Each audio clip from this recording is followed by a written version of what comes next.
Of pitching and power, allowing just 4 runs in 3 games while going deep 7 times. Tonight, the Pirates are in town, fighting for playoff position without the reigning MVP. Tanner Roark gets the call. It's the first of 10 straight in front of the home crowd.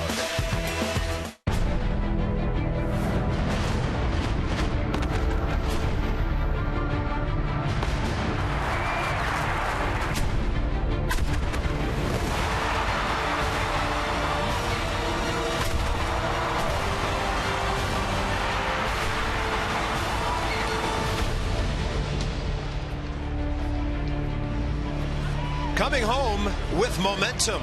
That's the Nats. 3-game sweep in New York.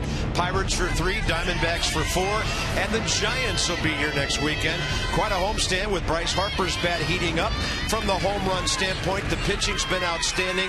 And here we go with a team that's 6 games up in the East. Bob and FP, great to be back home finally. How about the starters? In New York, FP, they go over 20 innings.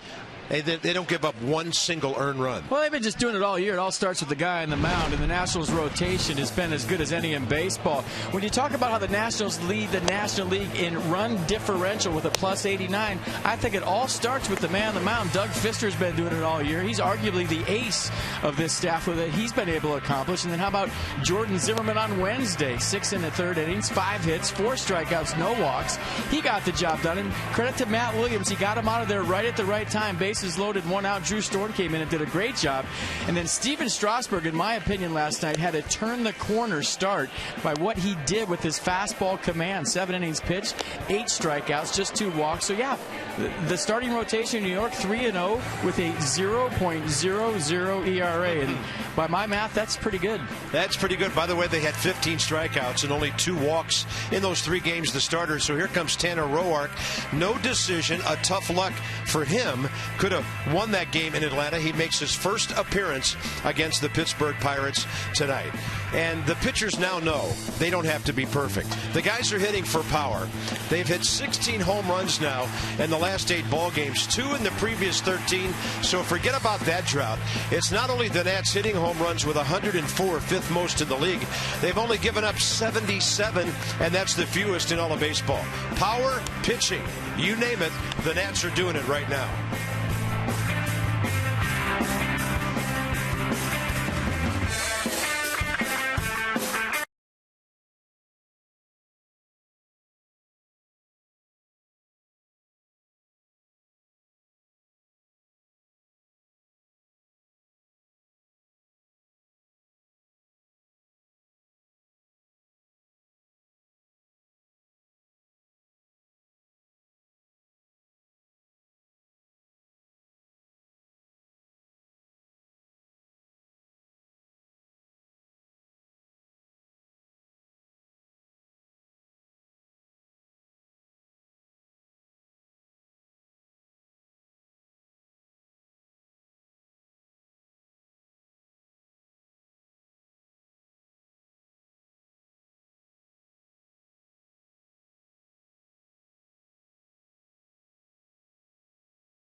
To you by PNC Bank for the Achiever in you, and by visitannapolis.org. Find it here. It's a gorgeous night for a boat ride on the Anacostia. It's a better night to be inside the ballpark to watch Tanner Roark and the Nats in their navy blue home tops take the field against the Pittsburgh Pirates. Here's why. Baseball and this. Visit trainsearch.com to find your local train comfort specialist dealer. Hard to stop a train. Really hard. Not at all muggy. 79 perfect baseball night. The Nats at home are 10 over. Overall, they're 13 over. The Pirates are third in the league in batting average, runs, and fourth in home runs. Josh Harrison setting the table for them. He's hitting .326 on the road, second best in the league. And he's also number 2 in the batting race, 10 points behind Justin Morneau at .313. Tanner Roark, first game against the Pirates, and they'll see a guy attacking the strike zone. Yeah, breaking ball is the slider and the curve. Slider 83, curve 73, change up at 82, and the fastball averaging 91. He'll four-seam it, he'll sink it. Underway at 7:06 with a strike. Like you said, pounding the zone last time out on the 9th. He got the no decision in that 4-1 Nats win, the 3-hour and 41-minute rain delay game in Atlanta. And then the 3:38 game. It was a full night. And he goes 0-2. By the way, Roark at Atlanta, 25 of 32 first pitch strikes. That's 78%.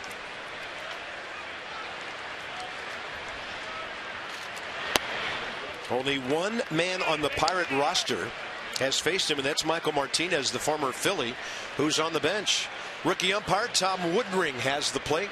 Crew chief is Mark Wegner at first base, 16th year. Andy Fletcher and Mike Malinsky. Fletcher in his 16th year and Malinsky in his second at second base and third. So Josh Harrison having a fine season. He's hit safely in 16 of his last 18 games at a .408 clip, and he's the guy setting the table for this offense. They'll get Andrew McCutchen back in 4 days. At Tapper is foul outside third. He's taken batting practice, and they say all systems are go for their best player when he gets back. Meanwhile, the Nats will miss him in this series, but will the pitching staff miss him? Right behind Harrison in batting average. He just does it all for this ball club. A leader. He's worn out the Nats in his young big league career. Just a fantastic talent. Pop fly, right center. Long way to go, and Denard Span will get there. Covering serious ground. So where they had the concert the other night, he went from the stage to about the 30th row to make that play. Well, you see all the new grass out in center field, probably from left center all the way over to right center. There's a new patch of grass. Mike Rizzo, Mark Lerner, Denard Span went out there and checked out the grass today, see if the new sod that was planted just a couple of days ago had taken. And it gets tested right out of the gate. Denard Span with a late jump right there, but he had the makeup speed to make a nice running catch, and that's how this one starts. Well, here comes a young man that they were talking about in Pittsburgh, and there's the new grass. Old stuff on the right, new stuff on the left as you look at it from left field. Pirate fans were clamoring to see Gregory Polanco at the big league level, and here he is at the age of 22. Signed with the Pirates back in '09 out of Santo Domingo when he was 17 years of age.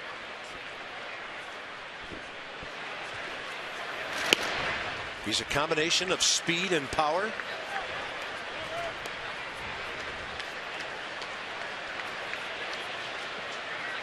And he really blossomed 2 years ago over in West Virginia when he hit .325 and drove an 85 runs. And his numbers had been okay in the minor leagues up until that point. And boom, there he went.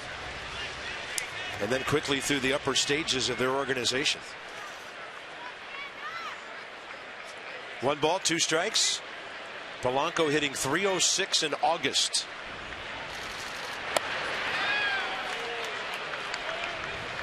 And FP, when they get McCutchen back, when this young man McCutchen and Starling Marte play together, they're considering this one of the greatest outfields potentially the Pirates have ever had, and they've had some good ones. Well, they have 3 true center fielders, so for Clint Hurdle, it's not really a problem defensively. that he lost one of the best players in baseball, Andrew McCutchen, because Starling Marte is a natural center fielder. Gregory Polanco, a natural center fielder. They can cover some ground, and you know PNC Park, that left center field gap as big as any in baseball. There's Marte.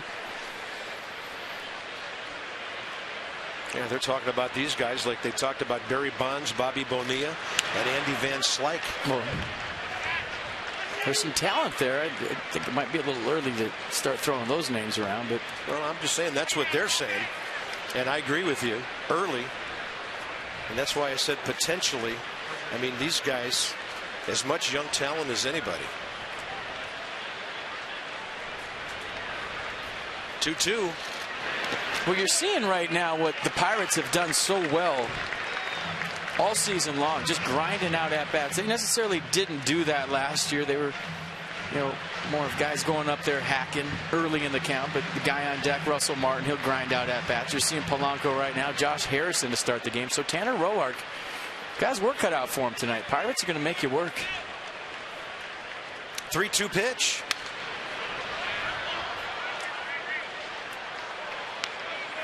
Pirates are 2.5 back of Milwaukee. The Braves are kind of their Atlanta, the team that they struggle with. This year they are 3-10 against the Brewers, and that's why they're 22-30 in their own division. If they can handle Milwaukee, they'd be the first place team. And there's a walk, and what a good at bat, as you noted, by Polanco. Set the defense for the Nats. Harper, Span, Taylor, your outfield. Desmond Rendon left side. Cabrera, LaRoche right side. And Wilson Ramos doing the catching. Since June 7th, that defense we just showed you, they played errorless ball in 45 of 60 games. Their .991 fielding percentage is second in all of baseball. They've been picking it. Here's Russell Martin. Polanco has a short lead. He goes anyway. Throw too high, or they would have had a chance. Polanco stays on the bag, and that's his 12th of the year. Well, throw was high because Polanco got such a good jump. I mean, he was off and running. Watch this jump. Great jump, long stride. It's the first time I've got to see him play. Look at the strides, just picking them up, putting them down, eating up ground. And Ramos had to hurry. That's why the throw was high. He had that bag ripped based on the jump. So he's 12 out of 16 this year. Pirates have the third most steals in the league behind the Dodgers and the Reds. Russell Martin has a 7-game hitting streak against the Nats over the last 2 seasons. 11 for his last 32. He's driven in 47 runs. 11-game hitting streak going.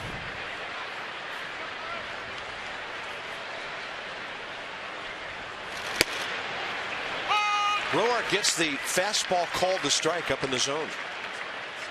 See how Tanner Roark's varying his looks to Gregory Polanco on second base? You know, Cabrera doing a nice job of keeping Polanco close. That's a middle infielder's job. You see his dribble at the top of the screen. But watch Roark. Sometimes he looks 2 times, 3 times. Sometimes he doesn't look at all. He's varying up his looks to the runner. And just that little inside move, something like that, just to keep him close. So attention to detail, a lot like Doug Fister. Working hard to keep the runner close, but not really paying too much attention where it's affecting his tempo. 2-1 pitch. See one look right there. Where you get into trouble as a pitcher is if you just get into a habit. You look once, you roll your head, you go to the plate, or you look twice every time. Base runners, base stealers are looking for something, some kind of habit that you get into, and definitely not the case for Roark. He's doing a nice job.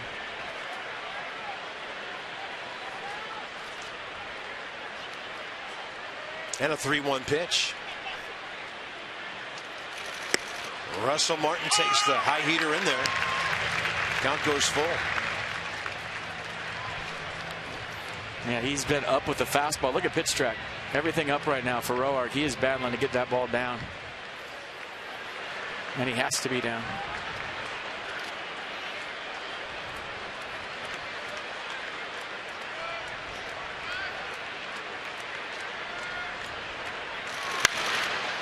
Right field near the line. Long way to go for Michael Taylor. He'll get into foul ground and make that grab. He'll rifle it over to third on a couple of hops. And Polanco gets over there with 2 outs. Well done by the right fielder and the base runner. Well, it's his first game in Nats Park, so he negotiated that little corner thing over there where the ball girls sit nicely. Yeah, long way to go for this. Watch the range by Michael Taylor, kind of going around the corner. Nice job of grabbing your chair, getting out of the way. Better play by Michael Taylor, and he gets rid of it quick with something on it. He made a really tough play look easy, folks. It'll bring in the Pirates' switch hitting cleanup man, Neil Walker.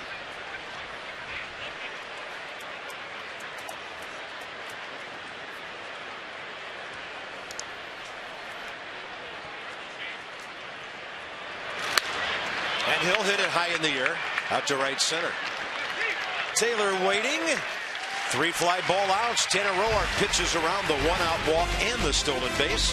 Charlie Morton against Denard Span, who's got fans. Why not? He's having an amazing season.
Hitting .346 at home, .308 against right-handed pitching, and just a click under 300 overall.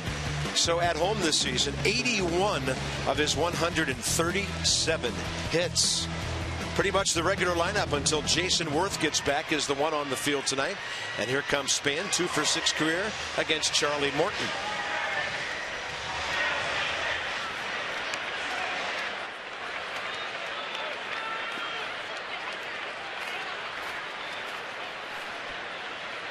Got a nice round of applause from the home fans here as they announced his name.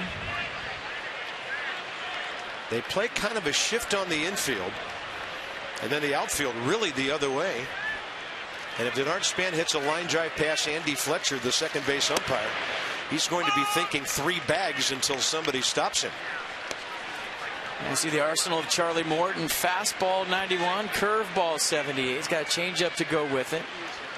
It's a ground ball pitcher, but the curveball, if it's on, one of the better curveballs you'll see. He can strike some guys out. There it is right there. It didn't waste any time. Second pitch of the game.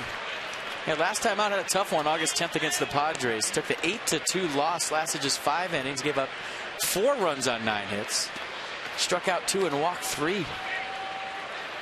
Usually has 1 inning that hurts him every single start. 30-year-old veteran with a record of 35-60 career. Started his major league career with Atlanta. There's Denard Span and his numbers, just under 300, on base percentage of .352. Charlie Morton was once part of a deal going from Atlanta to Pittsburgh that sent Nate McLouth the other way.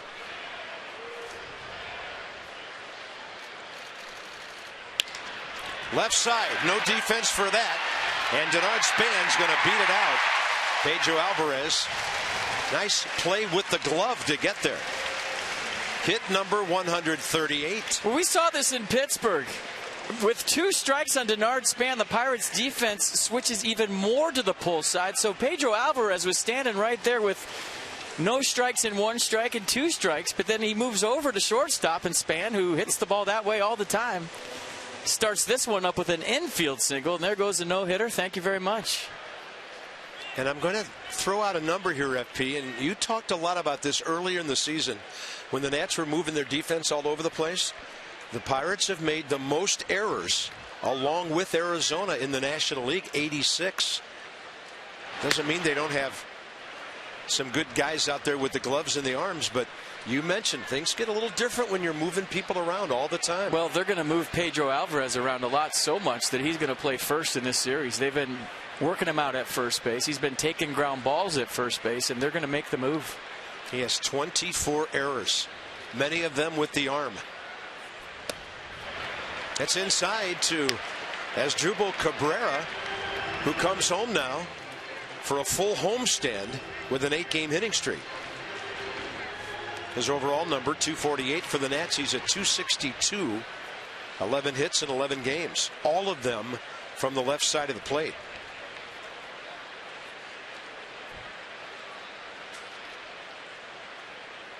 And Span a bit of a lean towards second there.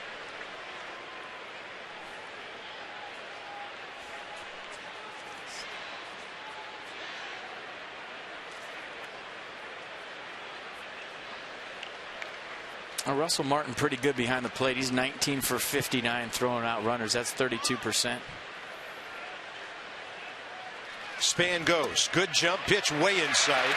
Martin has no chance. So Polanco has stolen 1, and Span, number 24 for Washington. He stole that off Charlie Morton. Got a great jump. 24th stolen base for Denard Span. Watch the jump.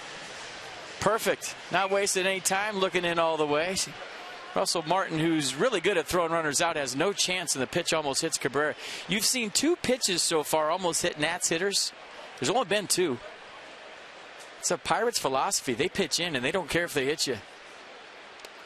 There's a walk. Not afraid to use the fastball and throw it on the inner half of the plate. If they move your feet, they move your feet. If they hit you, they hit you. It's a philosophy they teach at the minor league level. Check out the defense for the Pirates tonight. Snyder, Marte, Polanco, the outfield. Harrison Alvarez, left side. Walker Davis, right side. Russell Martin behind the plate. And by the way, a footnote on Charlie Morton. With that stolen base, opposing runners are 14 of 17 against him. Anthony Rendon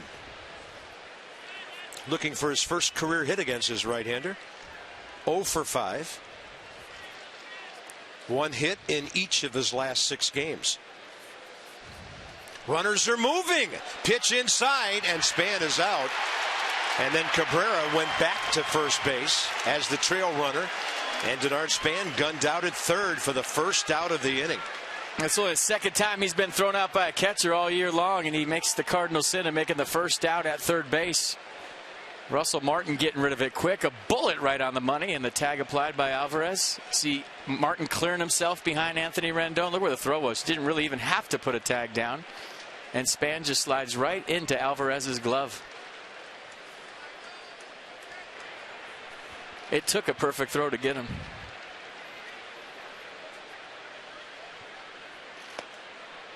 One ball, 1 strike on a breaking ball way outside.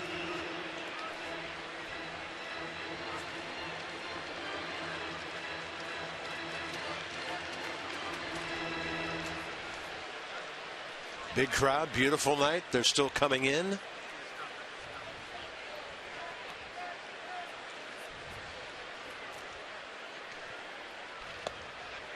Well, that was a front door breaking ball that looked like it had no chance to come back. And it had some serious late hook on it. 1-2. Morton usually bounces one after he throws one for a strike. Same pitch.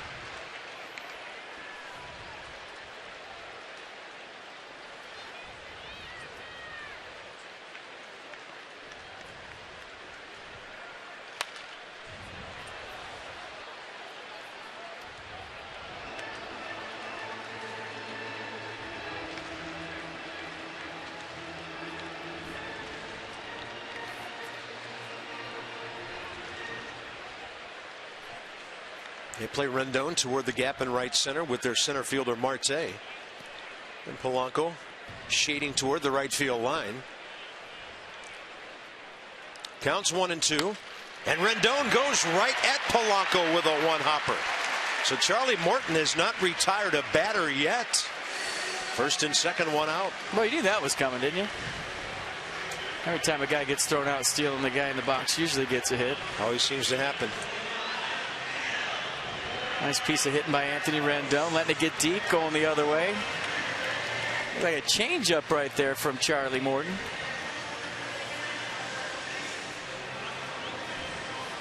Adam LaRoche, a former Pirate, of course, 3-for-5 career with a home run against Charlie Morton. And hitting .319 in August.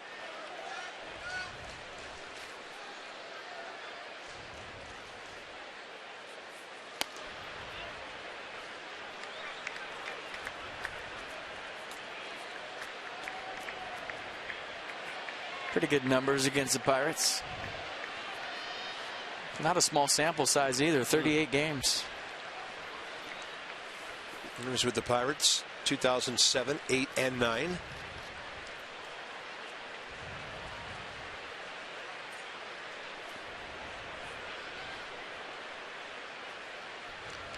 In 7 and 8, he hit 46 home runs for the Pirates and drove in 173 in those 2 seasons.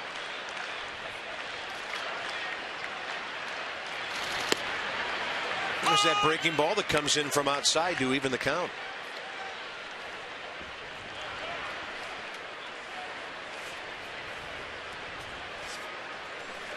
Morton 2-2 career against Washington. 5 starts. ERA 3.58. His career ERA 4.48.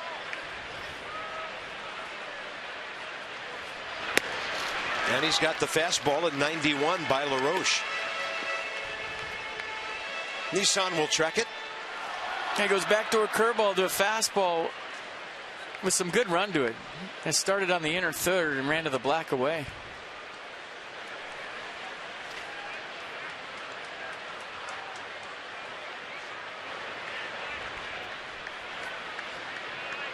A lot of RBIs. Situations like this. That's through. It'll score a run. Cabrera home. Rendon to third. And Adam LaRoche beats the shift for his 63rd RBI.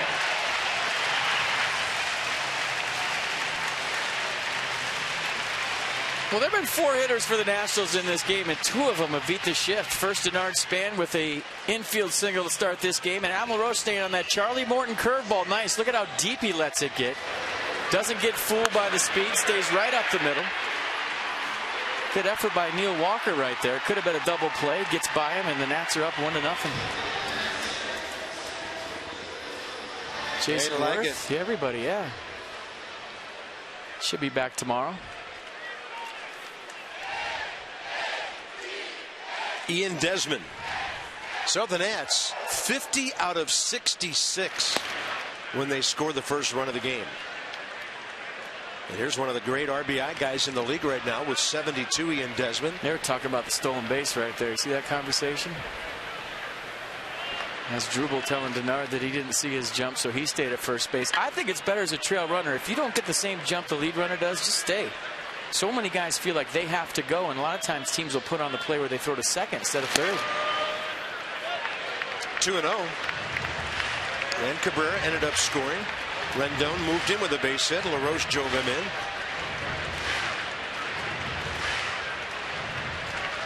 in. Ian Desmond with the double. 3 for 9 career against Charlie Morton. And look out on this count if you throw one over. He just misses away. And I think Russell Martin had a word with the young umpire about that one. It had plenty of run, plenty of sink on it. Well, I'll tell you what, the Pirates are not afraid to argue calls. Going back to when we were in Pittsburgh, if Russell Martin thinks a pitch is a strike, he's very vocal. He's not afraid to talk to an umpire and tell him what he thinks. Clint Hurdle, one of the more vocal managers in the big leagues, he'll let an umpire know what he thinks. And of all the teams I've seen this year with balls and strikes, the Pirates are the most vocal when they feel like they're slighted. Well, 3-0 to Desmond. Same pitch, ball 4. And Russell Martin framed that thing for quite a while. And the bases are loaded for Bryce Harper.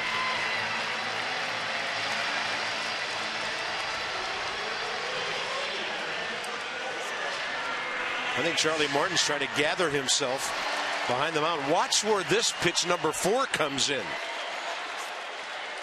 Yeah, they're off on pitch track, but Russell Martin is fuming right now. He's going to tell Charlie Moore, you keep throwing it right there. I'll take care of the home plate umpire. I'm going to tell him what I think right here walking back, that those pitches are strikes. He's looking at him right now, and he's talking to him. He just told his pitcher, I got your back, keep throwing them. And maybe just going with the evil look. Look at that. Little intimidation effort by Russell Martin with the rookie, Tom Woodring. I've seen that look in traffic a lot from people. Man, I've never seen gum chewing quite like that before. And Bryce will go up and take a breaking ball that misses. Nationals building a big inning here.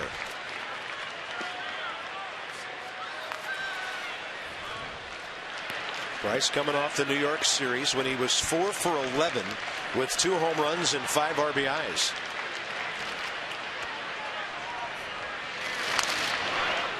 And the 92 fouled off 1-1.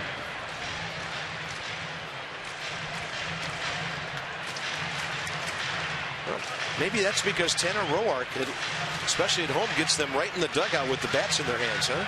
And he's got the horseshoe somewhere. Maybe in his back pocket. I don't know. Somewhere.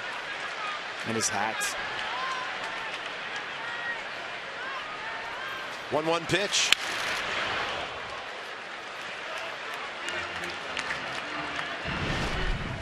But last night, this is a far one. Oof. Fastball middle in from Dylan G and Bryce Harper spinning to win. Shot it out there in the Nats bullpen and gets a handshake from Bob Senley at third. It's an easy send for Bob. 1 ball, 2 strikes. Target in. Harper able to chop it. Chatted for a few minutes with Matt Williams after the game last night talking about Bryce. And Matt said he's so happy to see the home runs. A couple of them went the other way. That one, of course, to right field. Matt said the real key for Bryce, what kind of at-bats does he have in between those big explosions? You know, the singles you need, the sacrifice flies you need at various times. And right here, one of those situations. What happens in between the bombs? Ball 2 on a good take.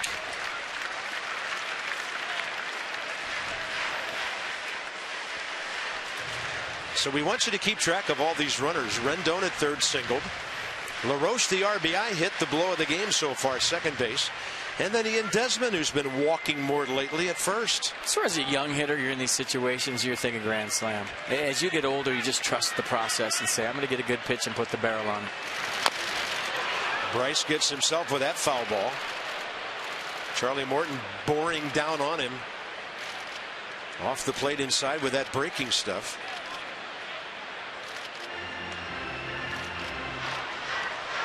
Bryce never looked over to the dugout for help. They're watching him. And he's just waiting for this one to go away. Yeah, it usually does. Once you stop seeing stars and that queasy feeling leaves your stomach. And you get a little color in your face. But if you've ever been kicked in the shin times 10, that's exactly what this feels like. But it's right off his foot. I thought it was off his shin. Instep of the foot.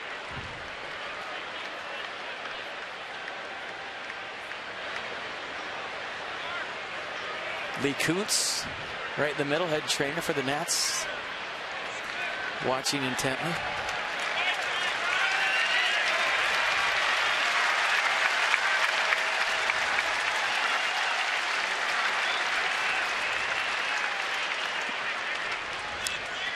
Bases loaded, 1 out, bottom of the first. And the 2-2 is a fastball high. Nerves of steel to throw anything but a fastball right here. If I'm Bryce, I'm all in, and if you throw anything else, you got me. I'm looking number 1. I'm looking heater out over. Trying to put a nice swing on it, not trying to do too much. Harper out of play, left side. A hanging tough at bat for Bryce here.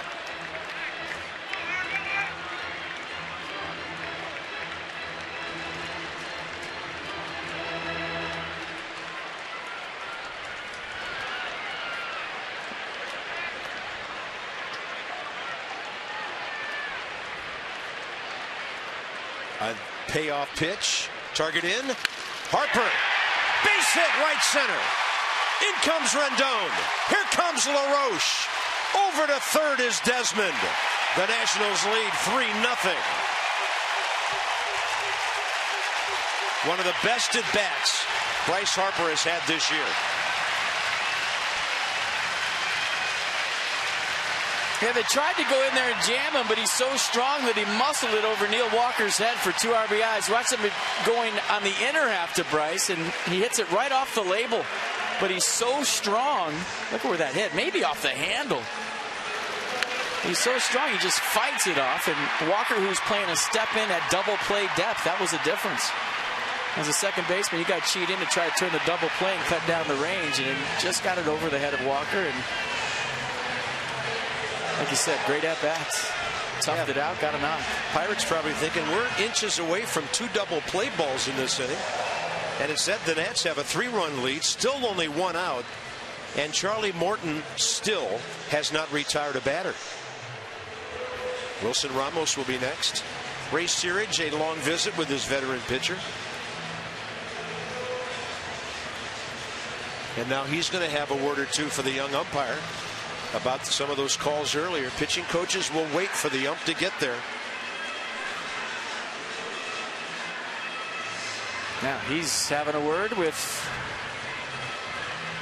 Tom Woodring. They're having a little chat going back. Russell Martin still talking to the home plate umpire.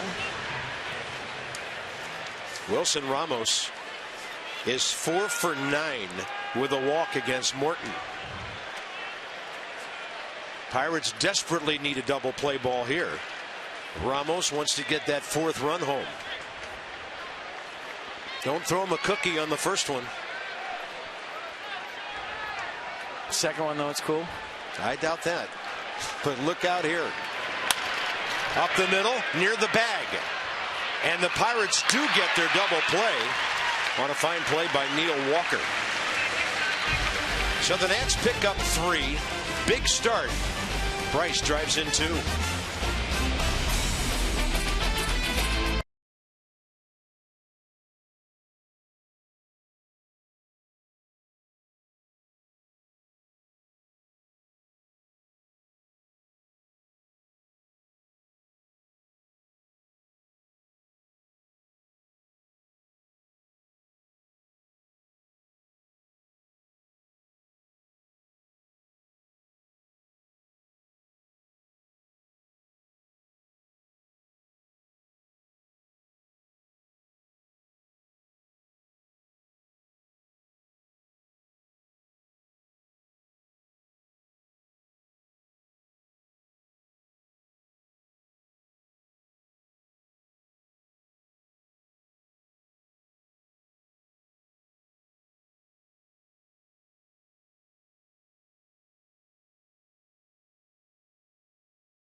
Nationals Park. As Bob and FP mentioned a little bit ago, there is a new portion of sod in center field here at Nationals Park after the One Direction concert on Monday that Bob Carpenter flew back just to attend himself.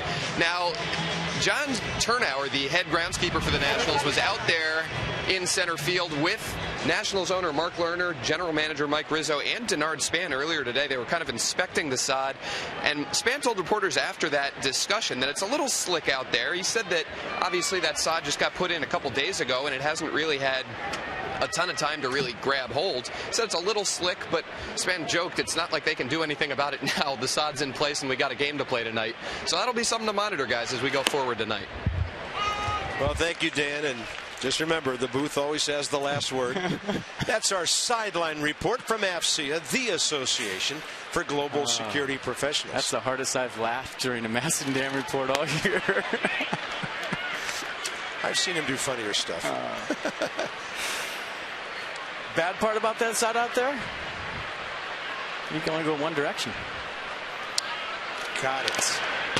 This is Starling Marte, one of those young outfielders we talked about in the first inning. Pirates recently gave him a nice, big, long-term contract. He is 7th in the league in stolen bases. Great power, great speed, still in the developmental stage. But a big-time talent, they feel. 25 years of age. Same pitch, didn't get called for the Nats right there. And Wilson Ramos threw it back. Tanner Roark went back up on the mound, and here they go. Fastball rides up and away, 3-2. Tanner had a long first inning. 22 pitches, 14 strikes. Harrison battled him before flying out. Polanco fouled off a bunch before walking. That's up the middle, and Tanner Roark right there to grab it. Always fielding his position well. Nats game notes early. Last 40 games, 25 wins.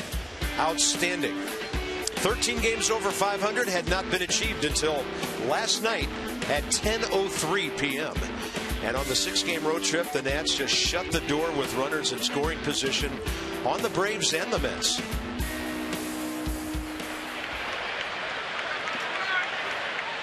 Next batter, the left fielder, Travis Snyder.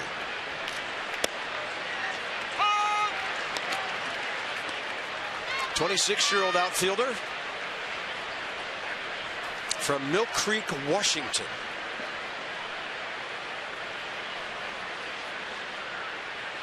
Got him in a trade from Toronto a couple of years ago for pitcher Brad Lincoln at the trading deadline. .241 career hitter in parts of 6 previous years, 4 of those with the Blue Jays and a couple with the Bucks. Was on a 5-game hitting streak and a 1-1 pitch. Roark perfect on the corner with the 82 changeup.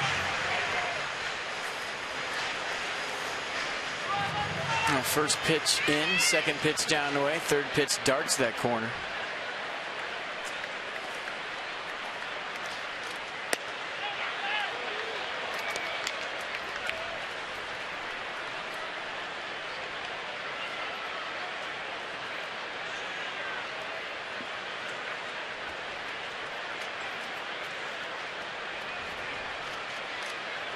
Look at that changeup. 82 again, diving away from the left-handed batter, his first strikeout. Well, that's what you get from Tanner Roark. I mean, if the fastball's up, he'll go somewhere else. He'll make adjustments on the fly. First inning, he was having trouble getting on top of that fastball. It was up in the zone. So what's he doing here in the second? He's really relying on the changeup, and that's down in the zone. So now you get your release point more out in front on top, as you saw right there. Slow things down a little bit. And Snyder way out in front of the Roark change. Alex Wood and Jason Hamill down in Atlanta. A's and Braves just now getting underway. Here's Ike Davis, the former Met. And in 99 games with the Pirates, he's hitting .240 with 7 home runs, 33 batted in. Those are his overall numbers, including his start of the season.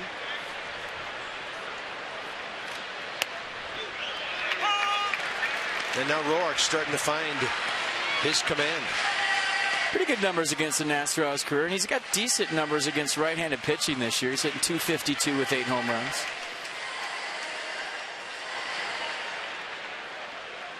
And been swinging it good lately, too. 3 for his last 9 with a double and a homer.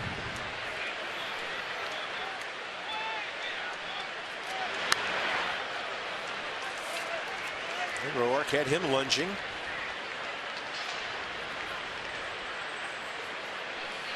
It is so gorgeous at the ballpark tonight. One of the most comfortable nights of the summer. Weather's been amazing. Beautiful sunset shaping up. And the 0-2 again. It's a breaking ball low and inside. Nationals at home 34-24. Against the Central, they're 14-16. They lost 3 out of 4 at Pittsburgh back early in the season. In fact, Charlie Morton in one of those ball games got the win, his first of the year, against Jordan Zimmerman, a 4-3 game on Friday, May 23rd. Big Marine right there. Saw him on his coach's camaraderie run today, circling the Capitol. If you ever see a guy with a white sanitary tied around his head in red and blue, that's Matt Williams going for a run in the D.C. area. Saw him in the staff today. Close. Ramos held it there for a while. Ball 2. The part I like most about seeing all the coaches run today is they had their Nats beer cap opener hats on, so I thought that was really good. Nice. Yeah, I'll have them on. Just never know when you're going to have to open a bottle of beer.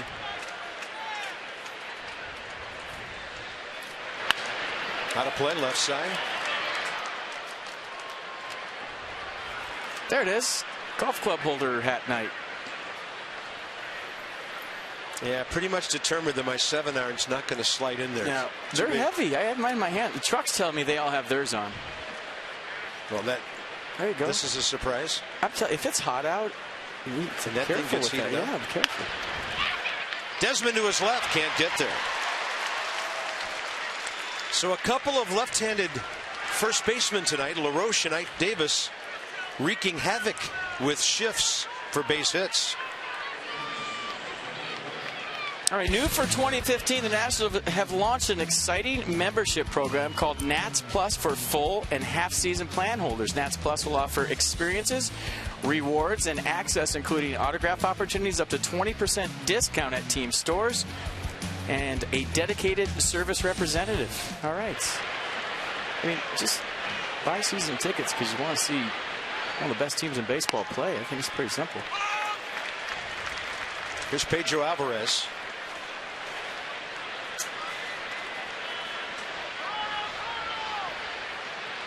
This guy got off to a pretty good power start this year.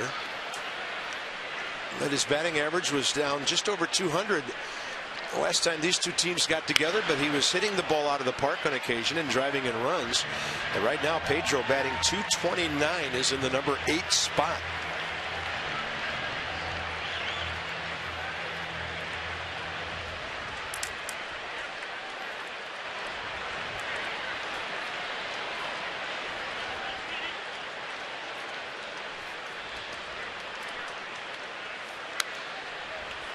Well, you can watch a hitter take practice swings and know what they're thinking. You watch Pedro Alvarez on his practice swings, and he's really practicing an inside-out swing.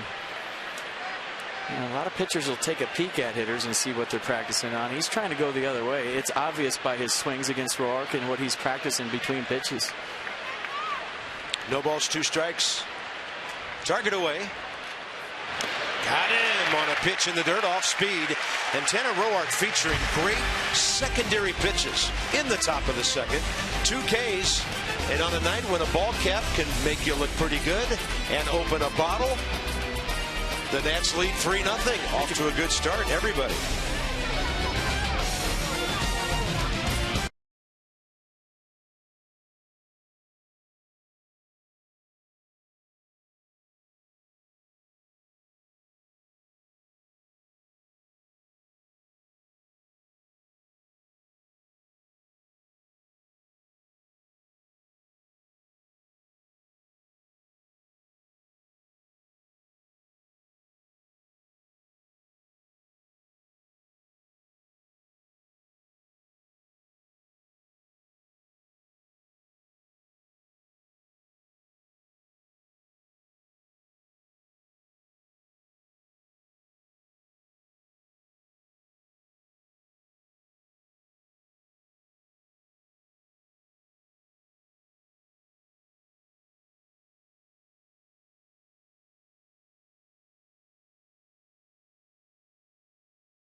crowd here tonight on a Friday night at Nats Park. Usually the most fun night to be at the Yard, and it's fun when the Nats win and score 7 runs or more. You get 50% off regular menu prices at papajohns.com. You enter the promo code NATS50. Better ingredients, better pizza.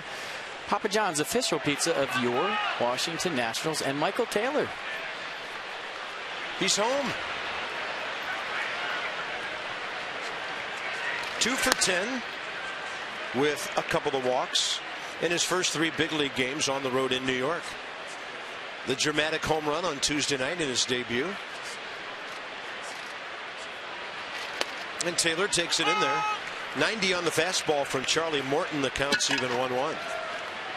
Michael Taylor, 23 years of age, from Fort Lauderdale, 6th rounder. Back in 09. There were 171 players drafted before him.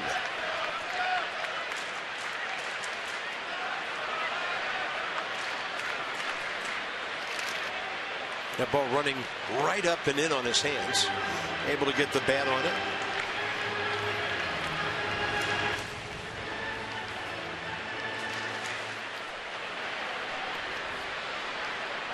Charlie Morton, long first inning, 31 pitches.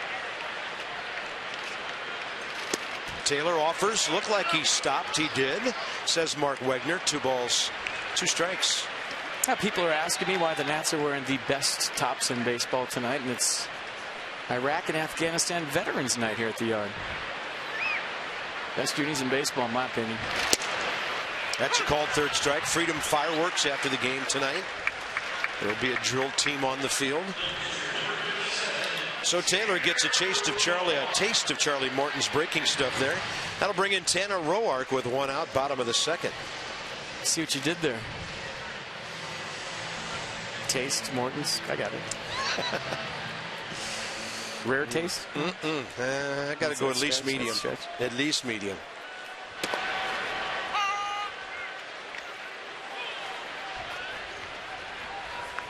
Tanner Roark, 5 hits this year, 8 sacrifice bunts. Handles the bat well, does things to help himself. And he went jumping after that, 91, trying to smack it into the outfield.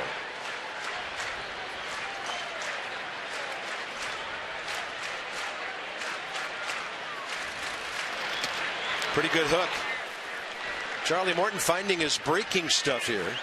And he gets 2 quick outs. Denard Span next. See where the Pirates play him this time.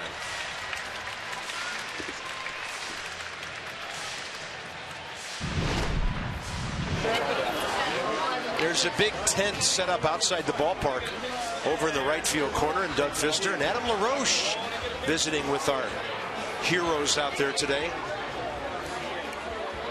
Adam probably has the softest spot of anybody on our ball club for the military. Yep. I think they all do, but he's been overseas with them, lucky enough to do that.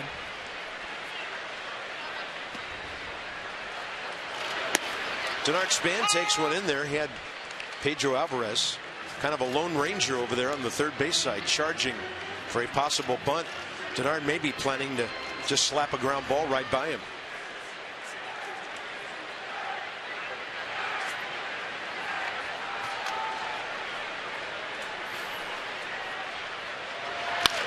Going to pull one to the right side. Neil Walker. And for Charlie Morton, a good bounce back inning for him. He'll lead off in the top of the 3rd, but it's Roark and the Nats on top by 3.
On a Friday night. And just a reminder, as you enjoy a cold one, to look forward to Miller time later in the game. That's brought to you by Miller Lite.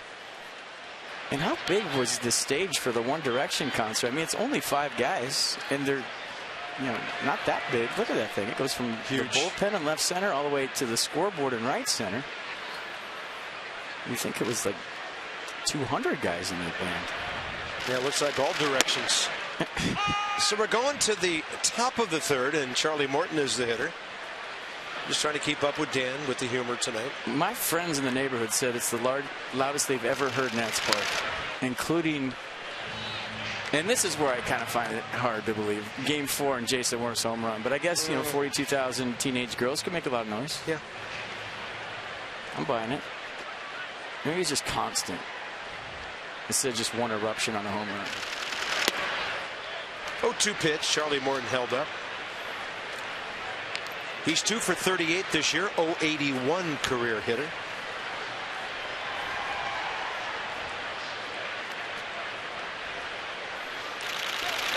That's a strike, and Tanner Roark has his 3rd K of the game. So the first time through the order, the Pirates go 1 for 8 with a walk. Nissan will track it. We had 2-seam fastball, backdoor variety, runs it back. Good frame by Wilson Ramos.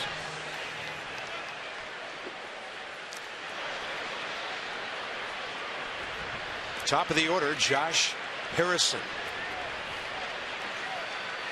Well, now they've all seen Tanner one time. Let's see if the Pirates make any adjustments. And as we mentioned, he and the Bucks had avoided each other until tonight. First appearance against them.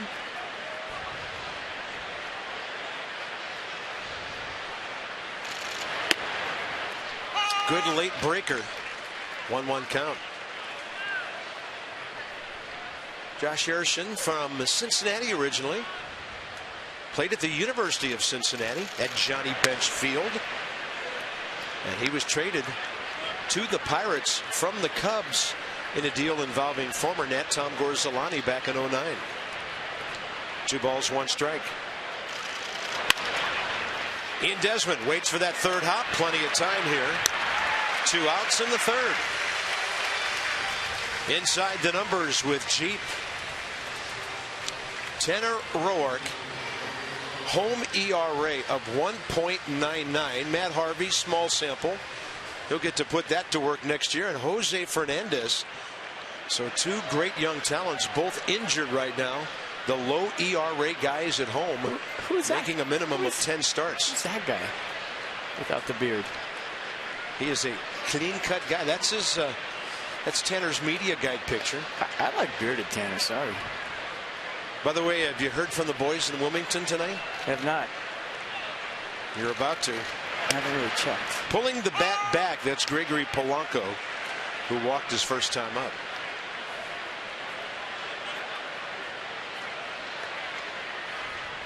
First time we've seen him. We've heard so much about him.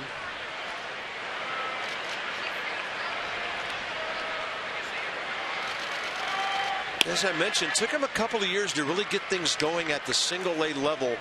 Once he did, at low-A West Virginia, he went to Bradenton, then double-A Altoona, then triple-A Indianapolis. Once he got it going, he just rocketed through the rest of the organization. I remember talking to Ryan Matthews a couple of months ago. He's in Syracuse, and he faced this guy, and he said it's one of the best young players he's seen in a long time. He says he's the real deal.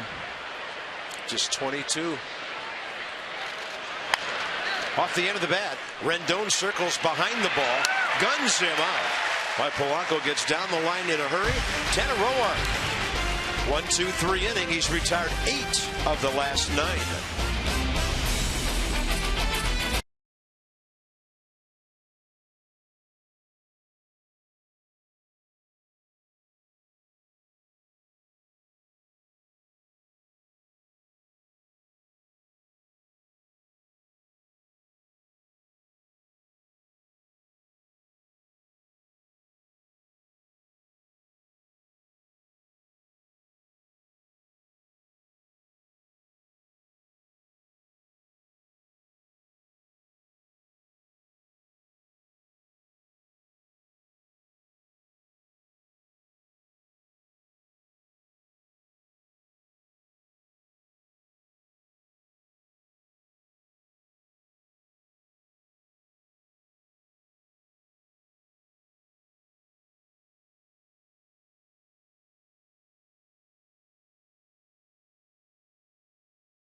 Asdrubal Cabrera walked. Anthony Rendon singled. Then Adam LaRoche scored Cabrera with that knock you just saw. And then Bryce Harper with 2 strikes after he fouled the ball off his right instep, muscles a ball over the head of Neil Walker for a couple of runs, and that's where we're at. 3-0 Nats, and some sweet batting gloves Bryce is sporting today, by the way. Bryce Harper, 23 RBIs now on the climb. Here's Asdrubal Cabrera, drew a walk first time, and he will line one right past the umpire into right center. 9-game hitting streak for Cabrera, 10 for his last 30. He's on for the second time tonight. Boy, that guy's got a sweet swing from the left side. Solid, man. It's just everything he does. You know, he's going to give you a good at-bat. Even his outs are 6-pitch battles, and then he goes first pitch hunting right here, gets a fastball, lines it into right. The Nationals have 5 base hits already.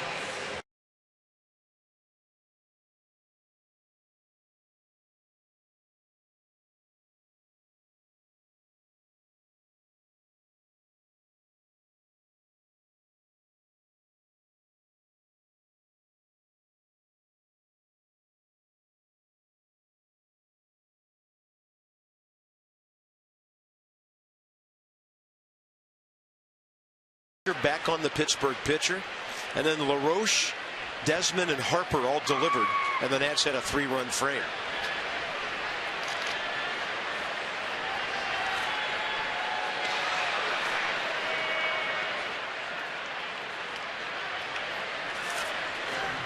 Let's correct one thing on Cabrera. He's now hit safely in 8 of his last 9.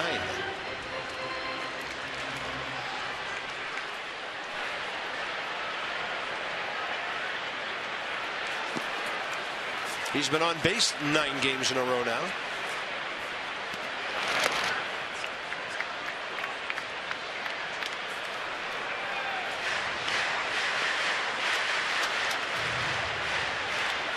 Well, Span and Cabrera 3 for 4 in terms of getting on tonight.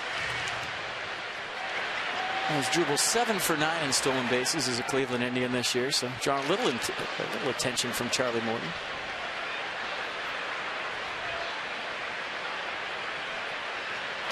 And the breaking ball way outside as it ends up 2-1.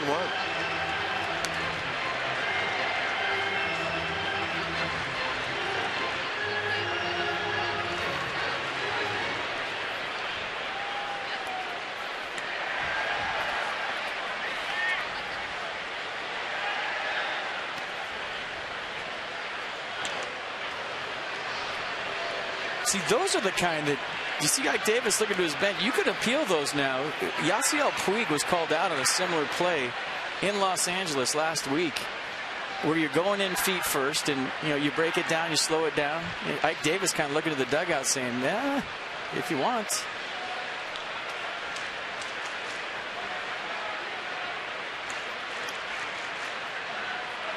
Yeah, that was pretty close. Not going back in, sliding. And Rendon will take one, low and in, 3-1. Boy, the Nats are really getting Charlie Morton's pitch count up early. He'll be at 50 here in a moment. Not a good ratio.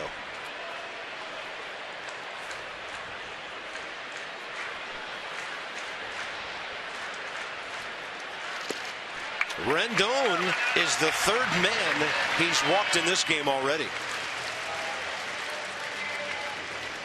And Adam LaRoche, another chance to hurt one of his former ball clubs. First inning, Cabrera had walked, 2 outs, big blow in New York. Look how deep he lets that get. Belt-high fastball going the other way. And we broke down that swing a lot last night. Just kind of gets that momentum, walks into it. Jose Lobaton feeling hot with the jumper. I think he should have passed once right there. He's been shooting a lot lately. But that's a good thing, I guess, right? You got to give it up occasionally. He gets some assists in the dugout. Adam first pitch swinging with 2 on, nobody out. If they start running plays down there, I'll diagram them. I'll go X's and O's on you.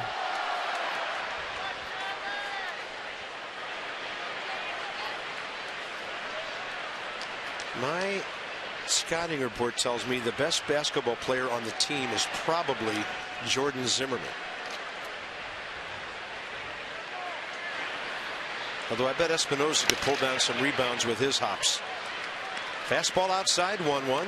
Adam now hitting over 320 this month with 8 runs batted in. I might go with Rendon in that. He plays a mean game of Nerf hoops, horse version before every ball game. Right in there, 1-2. And I'd definitely throw down to Doug Fister in the low post.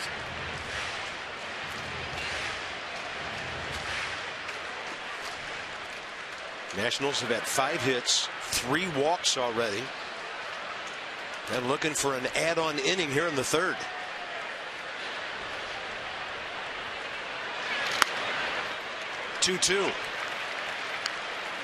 I tried to get him with the curveball last time. We just showed you the base hit up the middle, and it was on the curveball, so they tried to elevate right there with the heater.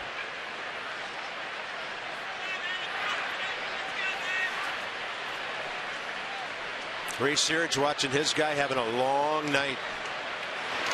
Way inside, 3-2.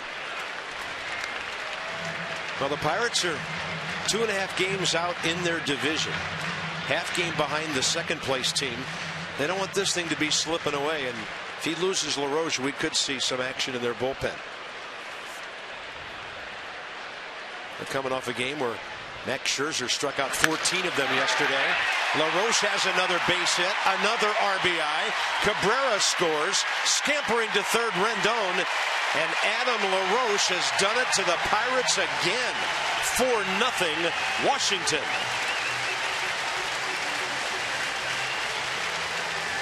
And that's one of those where if you're a pitcher, you turn around and you say, you know what, I know the shift has saved me a lot of runs this year, but if you guys would have played straight up, that's a 6-4-3 double play. But because they're playing Adam LaRoche up the middle, as a lot of teams do, this goes through.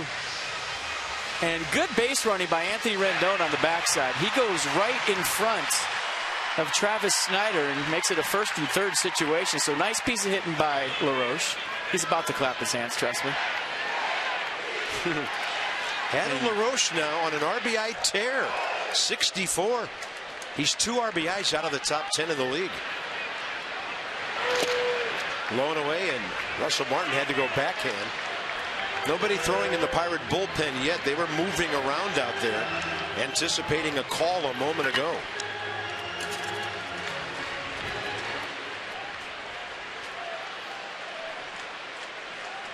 There's that magical 4 thing.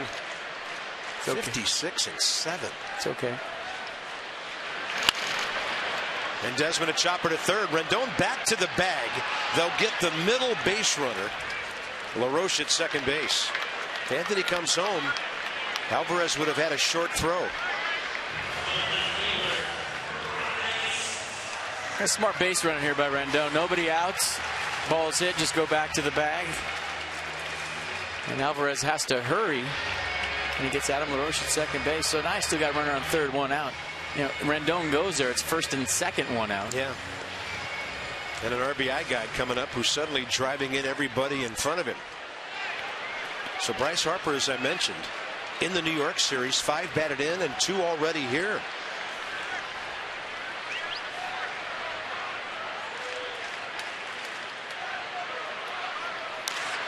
And you can't forget about Ian Desmond either. 14 out of 17. I'm sure that's another part of the decision Rendon made. He saw that ball and figured they're not going to double up Bryce Harper on that ball. Or rather, Ian Desmond. Great batting gloves. I mean, I'd barbecue on the 4th of July with those batting gloves. Those are fantastic. There goes Desmond. Swing and a foul by Harper. And Ian had a tremendous jump.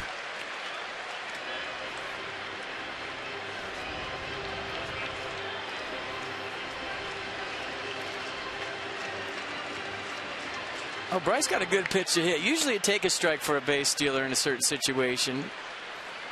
But not when you get something belt high like that and you're an RBI guy, a power hitter.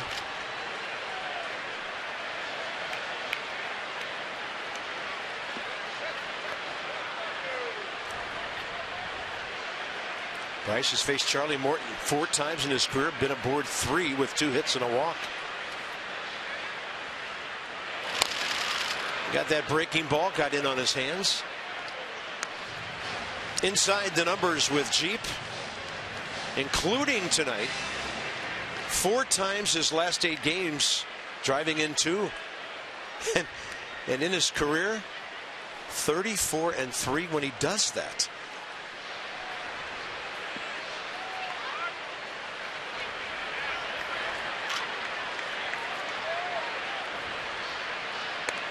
Target away on 0-2 instead of throw over, and Desmond had a small lead. Only took him about a skip and a half to get back.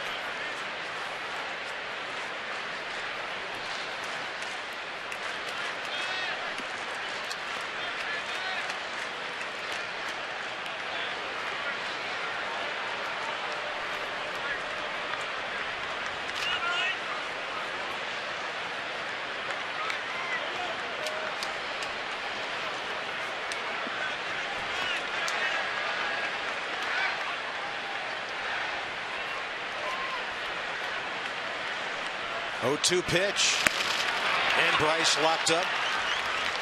Kind of interesting. Martin wanted that ball up and in. It went to the outer half, but no way to get to that. 2 down. Actually worked out nice. He wanted a little bit higher. Look where Martin's target is. And that's a pitch that, if Bryce keeps swinging right there and trusts it, he can put that in play for a sac fly. But just got fooled maybe on the height of it. Tried to hold up. There's Wilson Ramos, who first time up bounced the ball over the mound. That Neil Walker turned into a double play, ending the 3-run first inning. This time they can't get a double play, can't even get one, and Wilson Ramos has his 29th RBI. 2-out run batted in, 5-0 Nats. Attacking early in the count.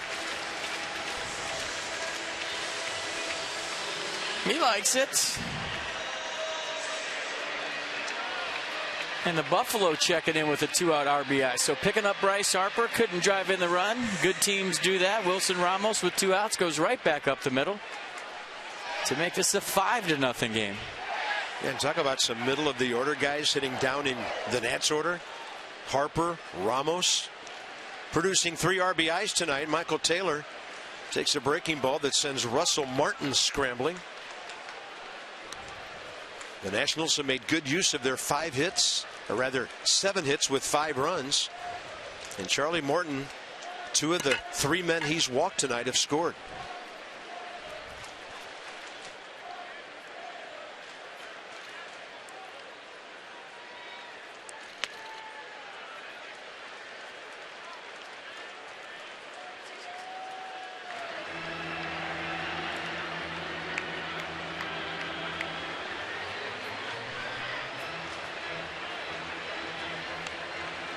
So Martin and Morton consulting again.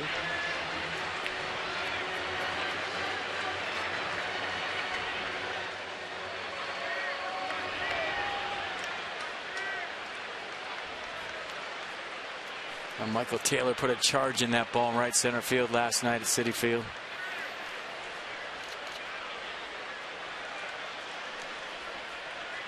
And a 2-0. Good sinking fastball at 92.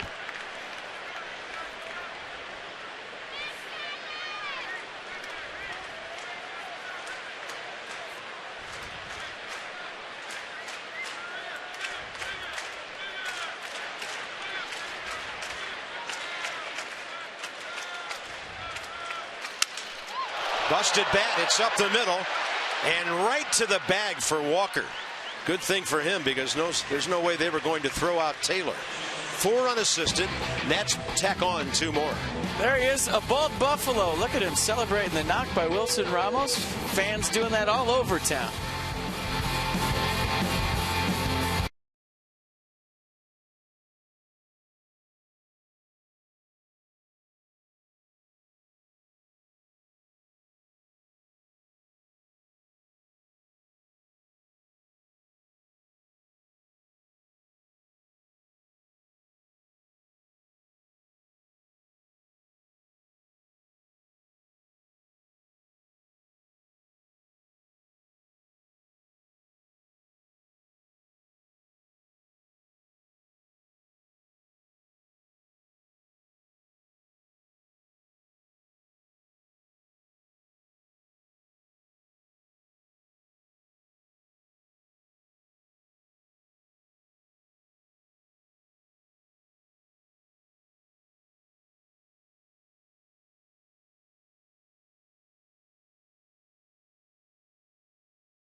Wonderful round of applause a moment ago for our troops. They're here at Nationals Park, as they are every night. It's our Navy Federal Credit Union troop recognition. Brought to you by Navy Federal Credit Union. Once a member, always a member.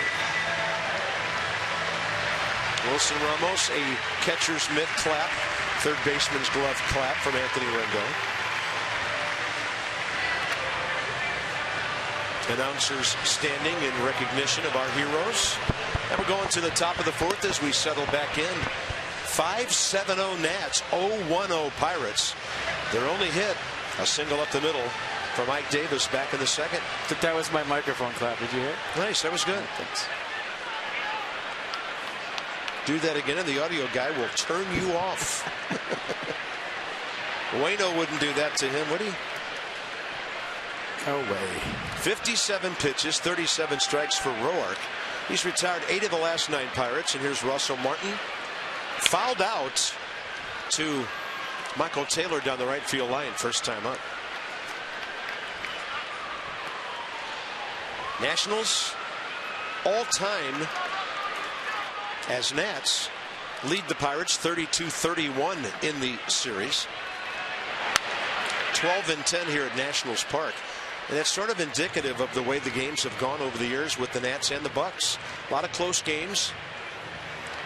About 80% of the games in the last few years decided by 2 runs or less.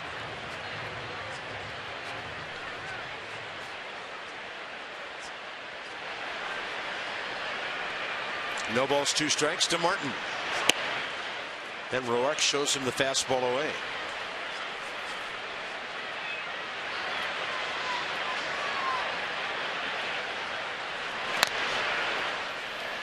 Emergency hat keeping the at-bat alive.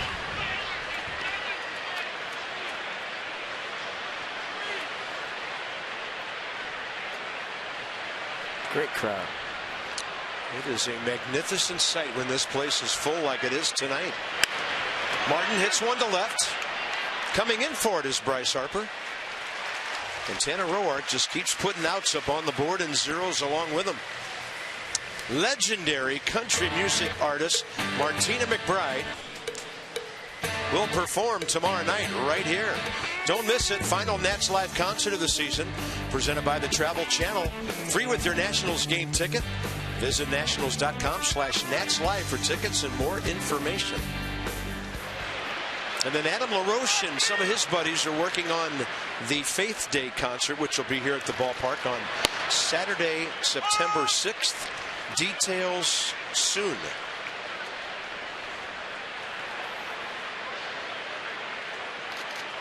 Here's Neil Walker. He flew out to right first time up. And Tanner Roark, you'll look up at the scoreboard and it's 0-2 again. Well, this is a ball club, the Pirates, that have scored 120 runs, easy for me to say, most in the National League since the All-Star break. That's second only to Detroit in all of baseball. I should say Oakland. Oakland scored 123. The Pirates have scored 120. So Clint Hurdle's club knows how to score runs, even if the broadcaster doesn't know how to talk. We're with you. Yes. I mentioned 14 of them mowed down by Max Scherzer of the Tigers yesterday. That ball is lashed into the right field corner. On a pitch up, Neil Walker knew what to do with it. Taylor gets to it in a hurry. And Neil Walker, cruising into second base, decided to slide at the last second.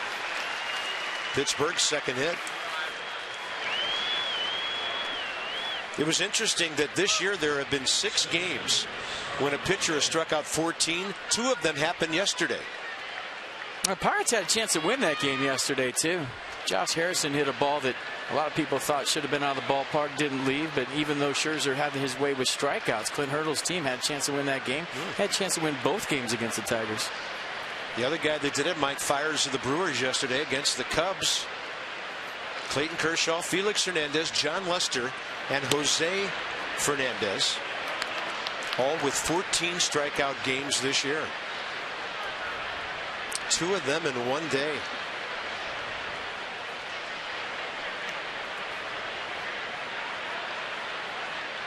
Here's Starling Marte.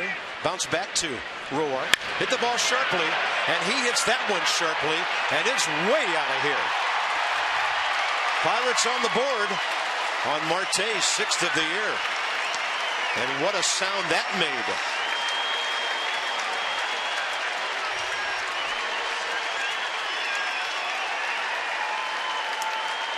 Pirates serving notice that this game is far from over. That was a bomb. You see the pitch from Roark, just looks like a slider that didn't do a whole lot. Marte catches it out front, and it was high and it was far. And got the Pirates on the board, so a 5-run lead cut to 3. They've hit 109 home runs this year. They're 4th in the league. The Nats have 104. They're right behind them. And with 1 out, Travis Snyder takes a strike. That was Marte, 6th of the year, and he's driven in 39. He'll be a 2020 guy next couple of years.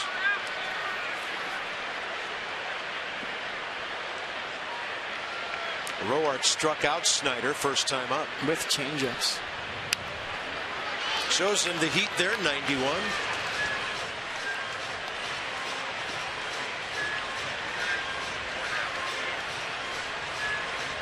It's only the 78th home run given up this year by the Nationals, the fewest in the major leagues. Well, if you remember when the Nats were in Pittsburgh, they threw Starling Marte sliders in the dirt, and he swung at them all. And I think that's what Tanner wanted to do right there. He just left it up. Marte is a guy that's very aggressive at the plate. If you throw it down the middle like that, he can do damage, but you can also bounce some off speed up there and hope he chases. 2 balls, 2 strikes to Snyder. And Roark had him set up with that fastball for the changeup, and then he missed with the changeup.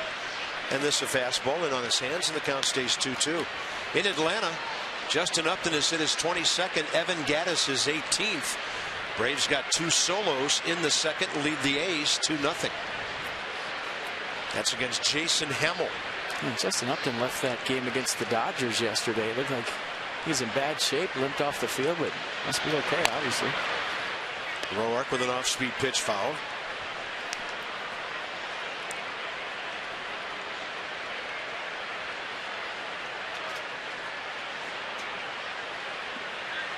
Milwaukee at the Dodgers later tonight. Brewers leading these Pirates by 2.5, St. Louis by 2, and Cincinnati by 6.5 in the Central.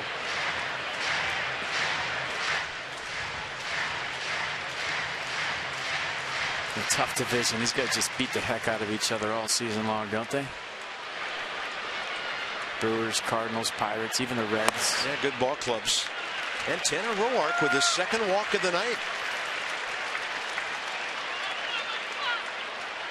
He walked 3 his last time out at Atlanta, and he hadn't done that since the end of June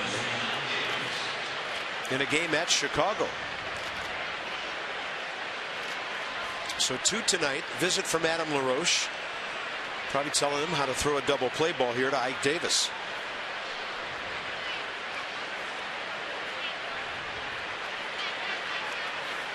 Ike Davis has hit into 7 double plays this year.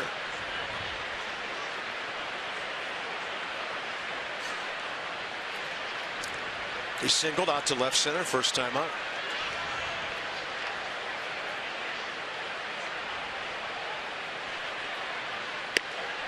First pitch changeup. Well, you're wondering how the Pirates would fare second time around against Tanner after seeing him once.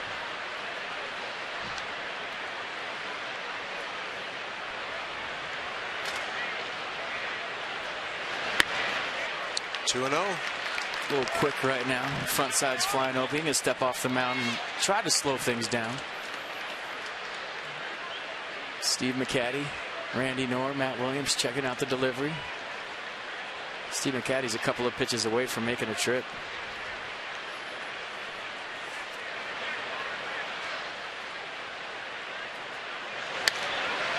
And Ike Davis out to right center.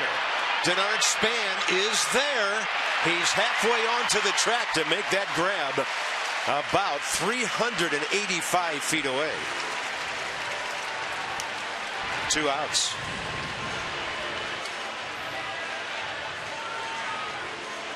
Well, the only reason you got half excited right there is because that's usually where the ball goes on a warm night at Nats Park to right center field.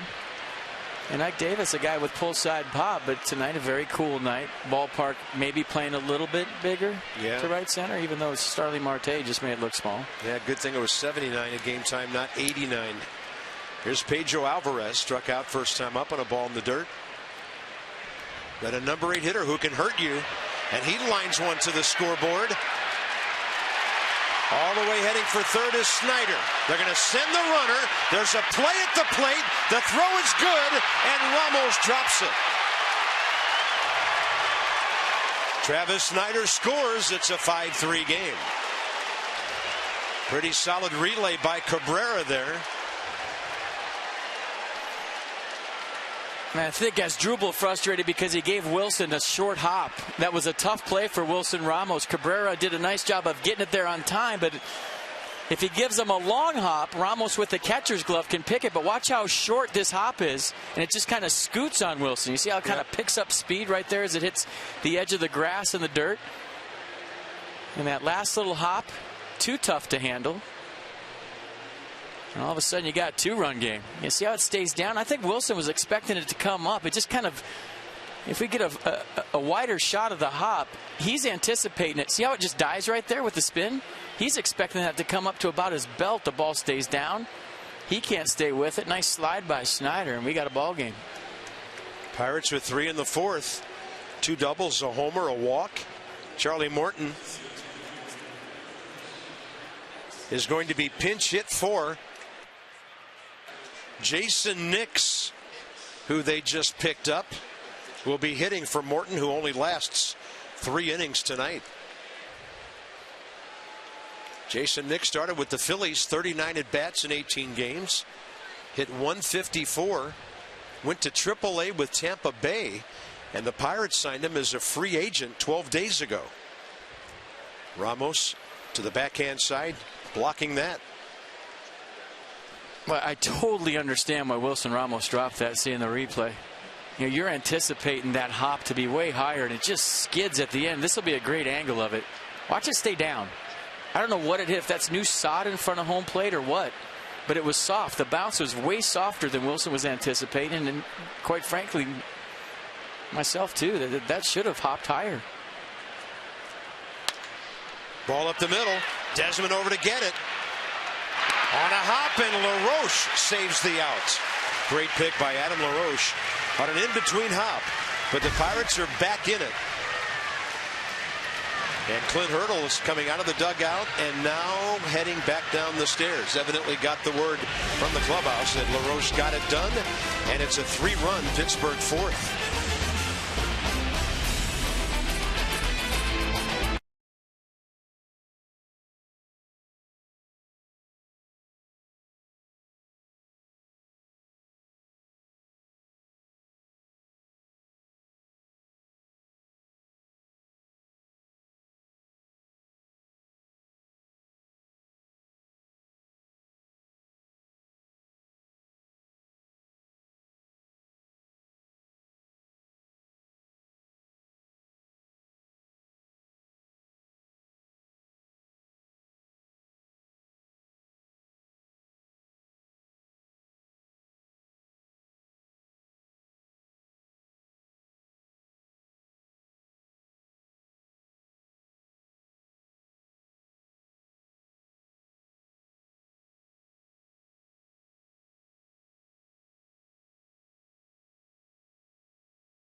Rockies are in town.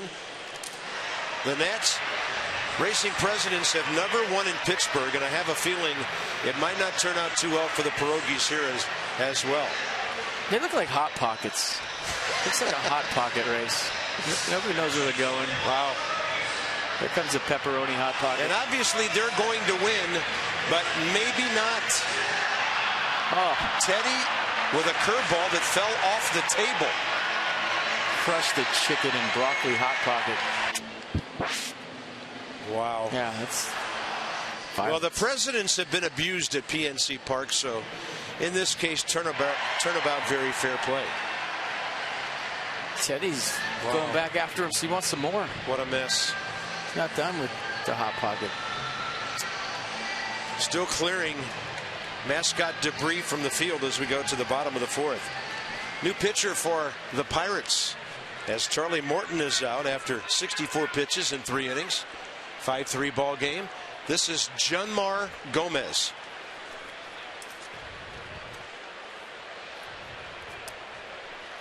And Tanner Roark, the first man to face him.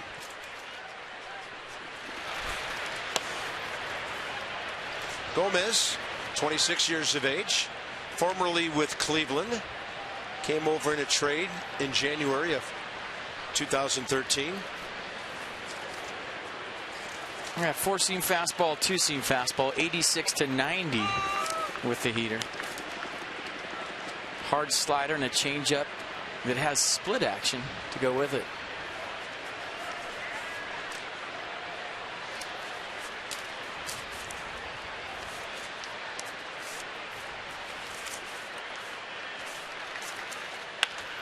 And Tanner Roark will reach and hit it up the middle to Josh Harrison.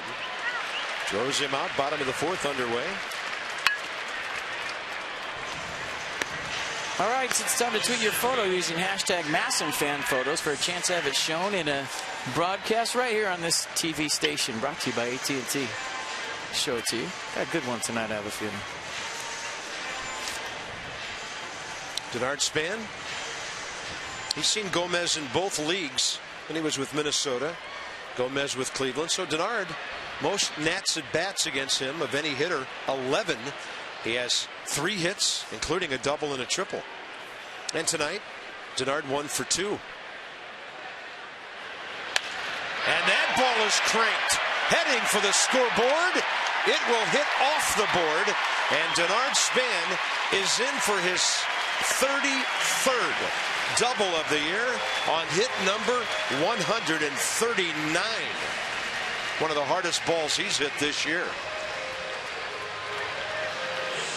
Another multi-hit game, by the way. Span's 45th. I was talking to some Pirates people before the game today and said, find me a better leadoff hitter in baseball right now than Denard Span. And he just, another great example. It's not just bloop singles and walks. He's got pop. All the extra base hits. That one trying to find its way out of here. And the Nats trying to answer the 3 spot the Pirates put up in the top of the inning. Yeah, here's Cabrera, who's been on twice. So Span and Cabrera on a combined 4 times.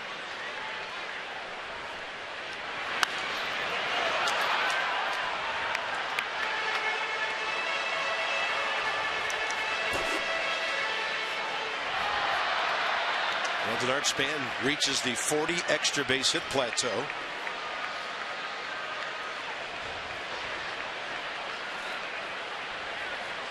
He had kind of an odd couple of days in New York. Got the day off after the streak ended.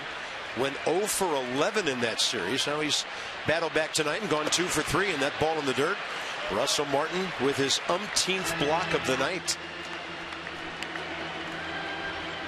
Cabrera facing Gomez for the first time. His umpteenth between, what, 15 and 19? It means a lot. Yeah, somewhere in the upper teens. It has to be, right?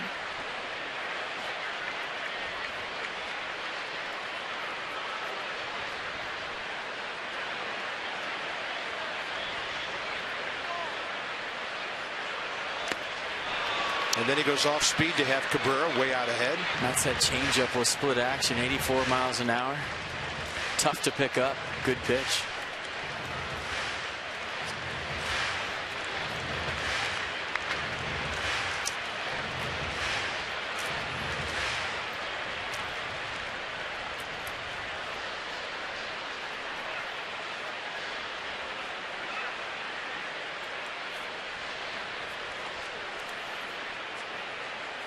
Target in on 1 and 2.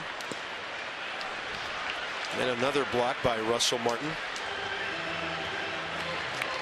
Span, Cabrera, Rendon, and LaRoche are on base tonight. 8 out of 9 plate appearances.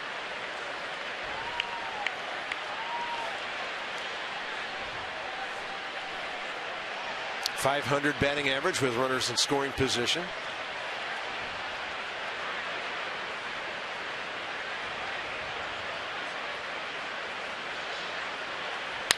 And Cabrera hits one hard that hooks well foul. Right at the last second, Russell Martin hopped inside, and the catcher almost hopped himself into a home run pitch. That ball was really smoked. Yeah, tried to get in with the fastball. And Cabrera knows he's just a hair too quick. It's right where he was looking, and you'd figure he might get that split change again right here in a 2-2 count after that swing.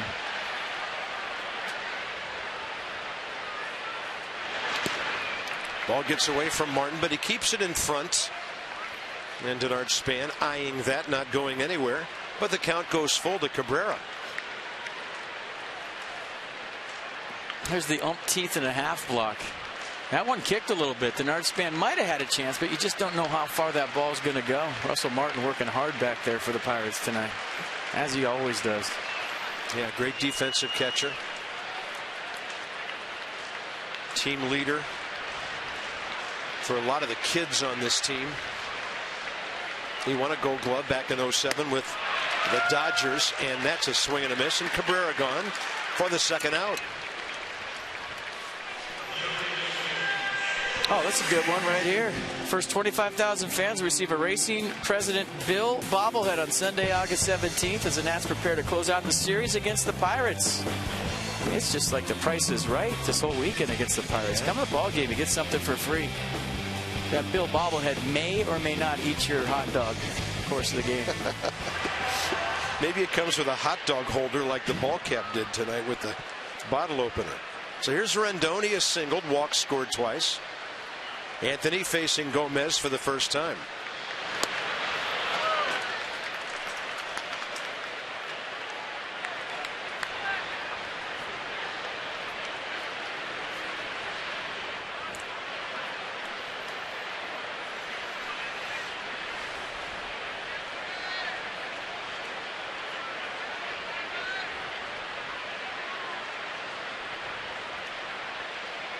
Boy, Russell Martin hopping all over the place that time from inside to outside. He must be working with a pitcher who doesn't really mind a moving target. Well, the reason he's doing that is to not give away the location with a runner on second base. A lot of times at the major league level, runners will relay location to the hitters. And why catchers move late is you don't want to give that away. In the sign that you're putting down, you're telling location, so the pitcher knows where you're going to set up eventually. But there's two schools of thought in that. A lot of teams will just say, hey, I want my catcher set up early. I want my pitcher to look at the target, to really focus on the target. If he executes his game plan, I don't care if they're relaying location from second. And there's the other philosophy that, hey, you set up real late, and so you stay in the middle as long as you can. Then you either hop in or hop out at the last second. Rendon with a 85-mile-an-hour changeup that was kind of swinging back toward his bat. And he fouled it 2-2.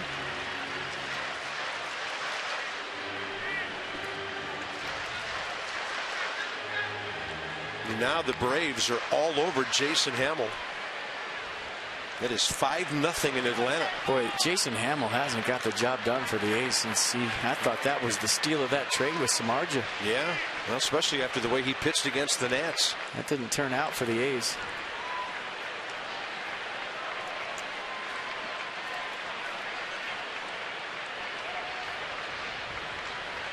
Yeah, Freddie Freeman's added a home run in that game, his 17th. 2-2 to Rendon, and he takes it low and inside. So the all or nothing Braves have a lot of all going tonight, but they're 6 back. The Marlins are only 1 game behind Atlanta now. Miami in a tight ball game at home with Arizona tonight, 3-2 Diamondbacks. So Martin, you've seen big pitches throughout the course of a game. Probably went out there and said, let's go no sign. What do you want to throw? See if he puts one down.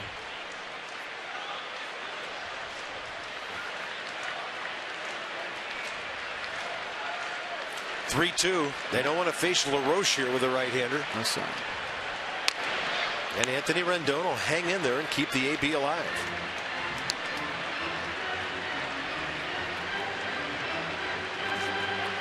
It has been a grinder so far for the Pittsburgh pitching staff. I got to put a sign down.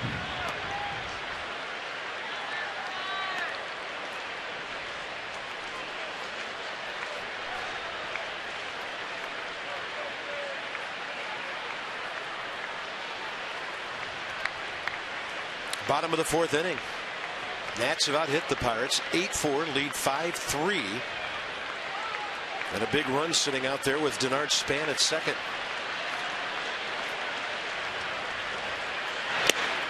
And with Martin moving again, Rendon will take it outside.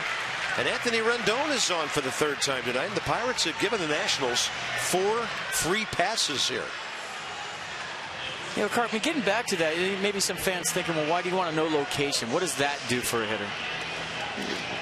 Well, obviously, you can kind of lean out if you know the runner at second. If a team does that, some teams do, some teams don't. It's based on your philosophy. But if you let me know as a hitter, it's going to be a way I can lean out there and think about going the other way. It works when a guy has good command that's hitting his spots. And if you say he's coming in, most of the time, when you come in, it's a fastball, so it gives you a certain advantage. And we always talk about hitters and breaking the strike zone down in quadrants. And at the major league level, guys are so precise with their pitches. When you break up the plate into 4 or 5 different zones as a hitter, if I'm going to outer third or middle away, and I know that the runner on second base tells me, it gives me a little advantage. And you'll take any advantage you can get facing the best pitchers in the world. Adam LaRoche facing Gomez for the first time. He's had quite a night. 2 RBI singles.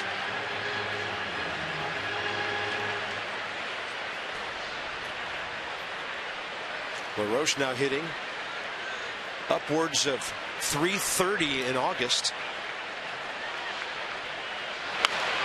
That one got up on his hands, and it's 1 ball, 2 strikes.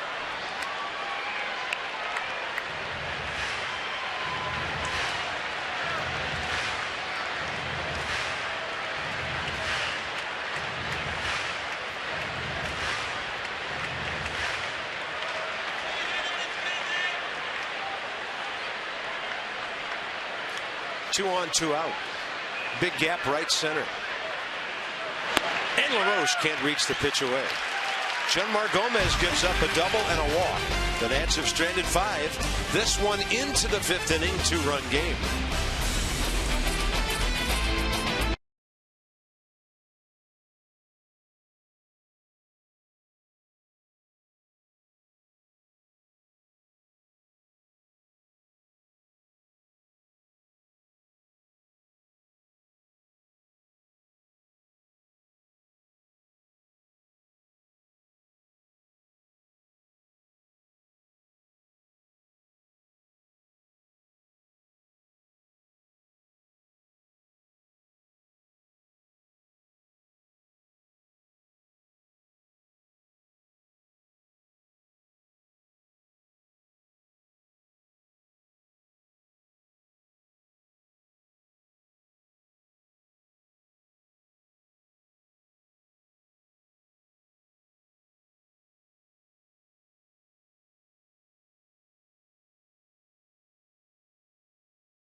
crowd.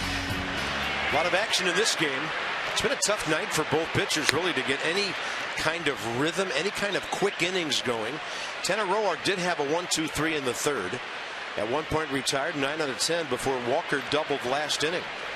Top of the order, Josh Harrison. He hits one to right with authority, and Michael Taylor right there.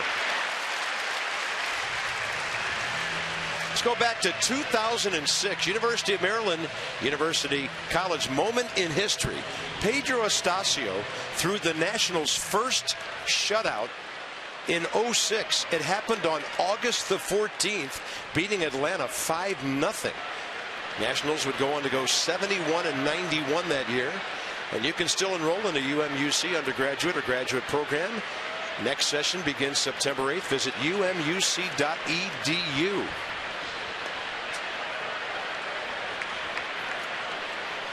So Adam LaRoche waiting for one from Gregory Polanco here. Right on the corner.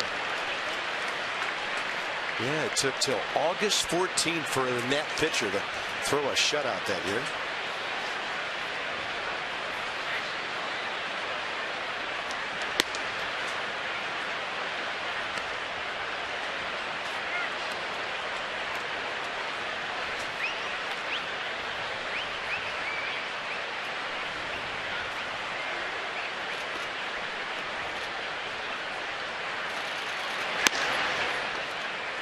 Outside, 2-1. Pitch count really bumping up tonight for Tanner Roark. 82 pitches. He had 25 in the fourth when the Pirates hit him hard. 2-1 to Polanco, who has walked and grounded out. These guys don't get cheated. It's the first team I've seen against Tanner Roark hit on their terms. Pirates hitters are taking a long time getting back in the batter's box. Tanner Roark standing them out. He's ready to go, and they're making Roark wait. So messing with Tanner Roark's tempo. And he likes to get it and go, and we've seen team after team just get in the box and let him dictate the pace of the game. Right now the Pirates hit it. Polanco stepping out, cleaning his cleats. Pine Tar getting back in slowly. Not a bad idea. Target away. Perfect pitch. Ball 2. Ball 3.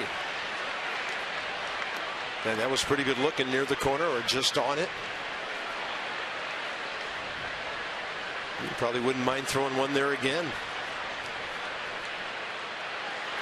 This one elevated. Hit hard. Here comes Taylor. And the letter high catch. 2 down. Look alive. The Metro Silver Line is now open. Gio hoping to get things turned around tomorrow night against Jeff Locke, a left-hander. That's a 7 o'clock game. Make a note, Sunday, 5 o'clock, Doug Fister, Edinson Volquez. 12-game winner against a 10-game winner. And then you're looking at 3 of the 4 the D-backs will be here for next week. 10-game homestand. Pirates 3, Diamondbacks 4, Giants 3.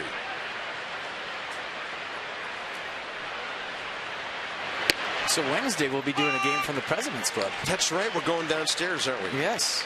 I can't wait. I've always dreamed of sitting there for a game. Seen a few down there. It's going to be fun to call the game from down there. Excited.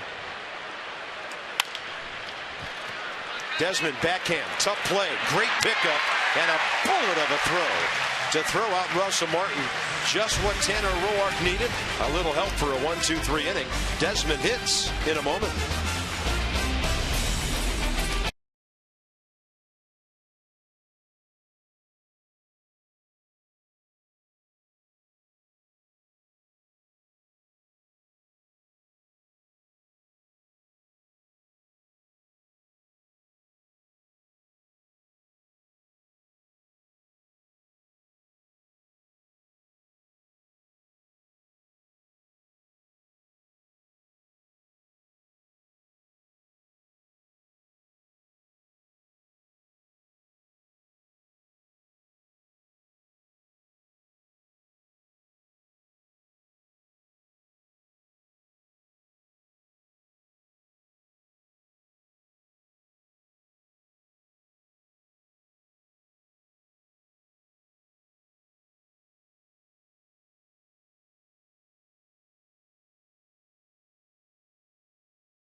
Masson brought to you by Navy Federal Credit Union.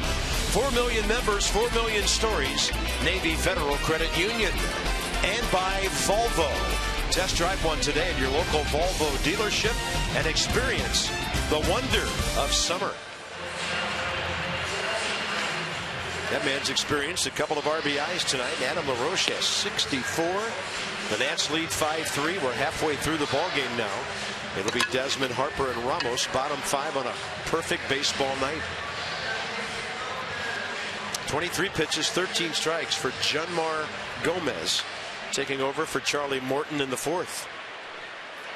He and Desmond is 0 for 1 career against him.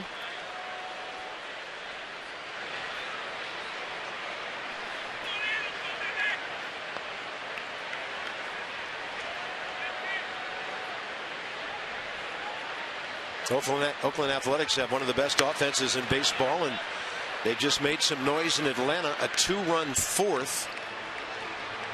That's a 5-2 ball game now.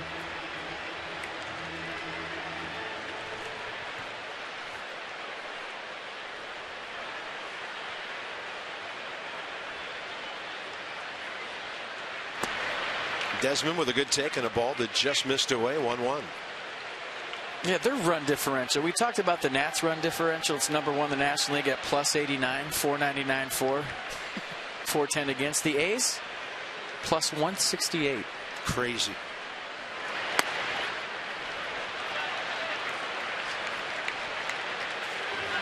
So it's probably not asking too much for them to score 4 more tonight.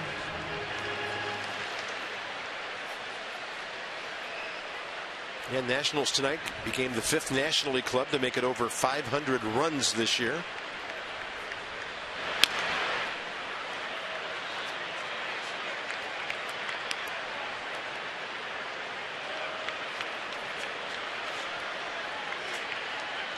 A little smoky at the ballpark. Must be some really good barbecue out there in right center.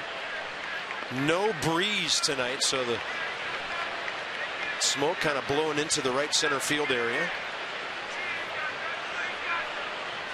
2-2.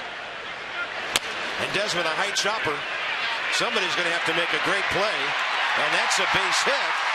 The ball will stay in front of the dugout, so Desmond can't go to second, but he'll take it. And he's 1 for 2 tonight with a walk. Yeah, right off the plate. Gets the high chop. And once it get over Gomez's head, I knew Walker didn't have a chance. Good effort by Walker, but the bare hand play doesn't get a grip. Throws a change up to first base, and Mike Davis can't come up with it. Russell Martin actually a little bit late getting there. If that gets in the Nats dugout, again, Desmond's at second base.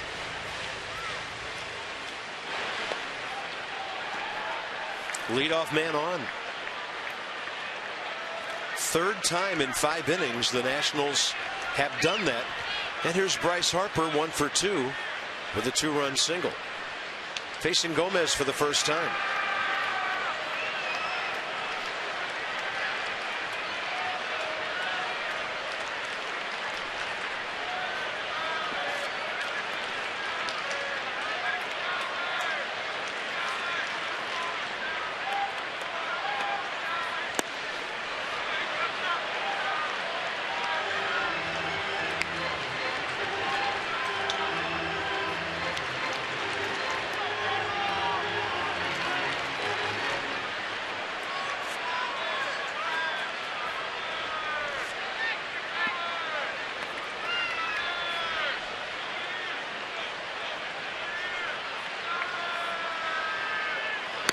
And a fastball up, counts even. So you really give Bryce a huge gap in right center. Which is amazing how the difference 1 home run to left field makes. Now everybody trying to jam Bryce Harper. He didn't see anything on the inner half for, I don't know, 2 weeks. Now they're trying to get in on him.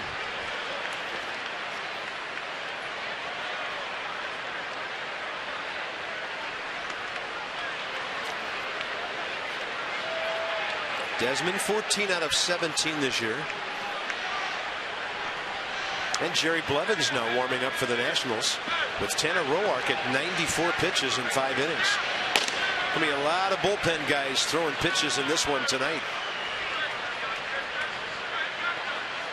Target in. And Bryce can't get to the 92, and he's mad at himself.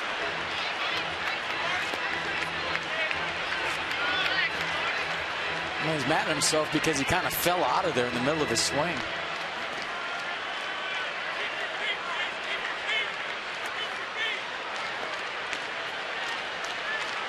That said, he did the same thing on his home run last night in New York. Target away. And Harper strokes it beautifully to left field. So Bryce Harper goes contact mode, and he's 2 for 3 tonight.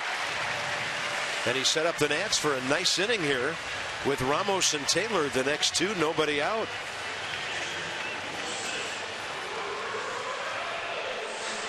Yeah, nice piece of hitting right there, going the other way.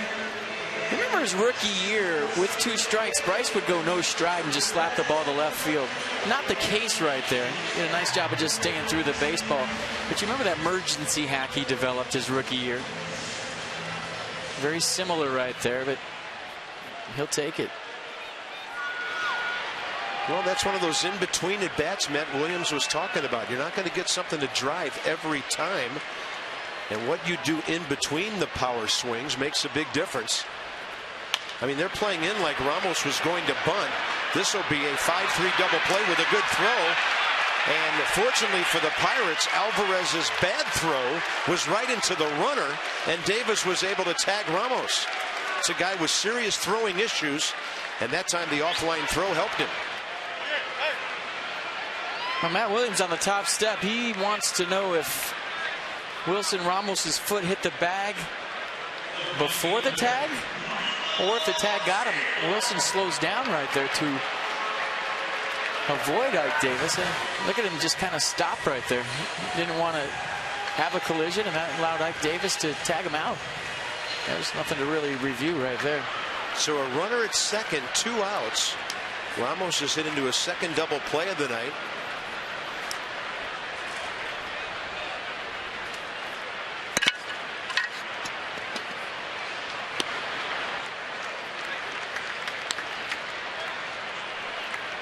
It's up to Michael Taylor for a two-out RBI, which Ramos did 2 innings ago.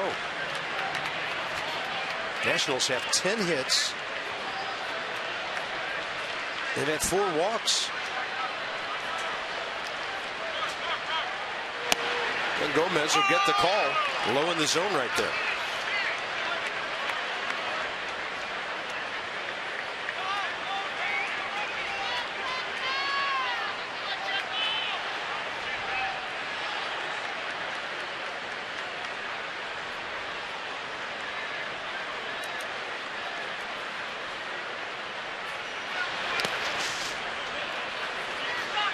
With Harper taking a huge secondary lead out there, Russell Martin able to corral that.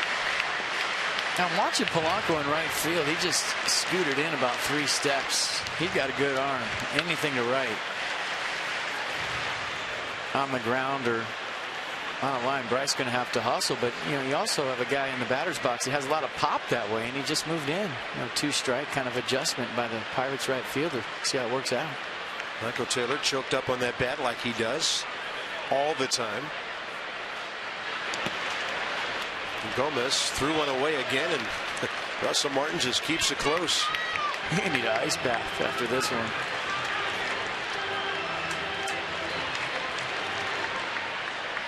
For some reason, I think he likes it. Man from East York, Ontario, doing some nice goaltending right now.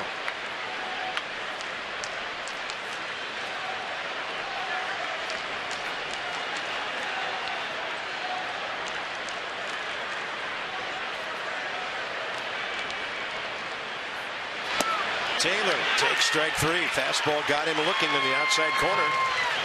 And Michael is 0 for 3 tonight. Nats have stranded 6 base runners. Long way to go. 5-3 Washington.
Mercedes-Benz of Alexandria.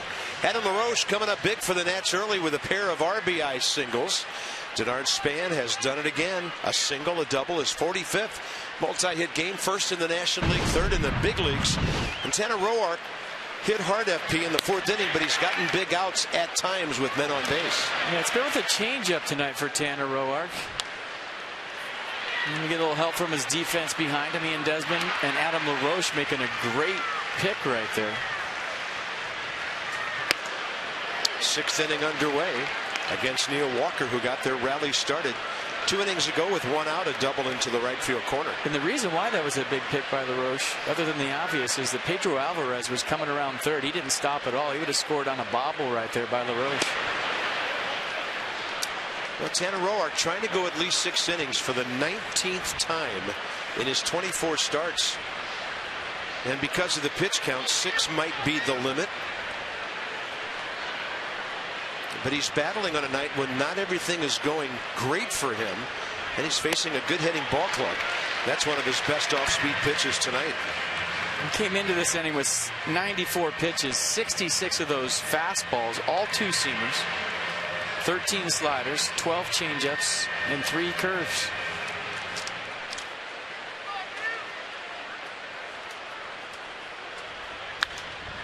Got a fly ball out to center. Denard Span right there. With more on Tanner Roark, here's our brilliant reporter, Dan.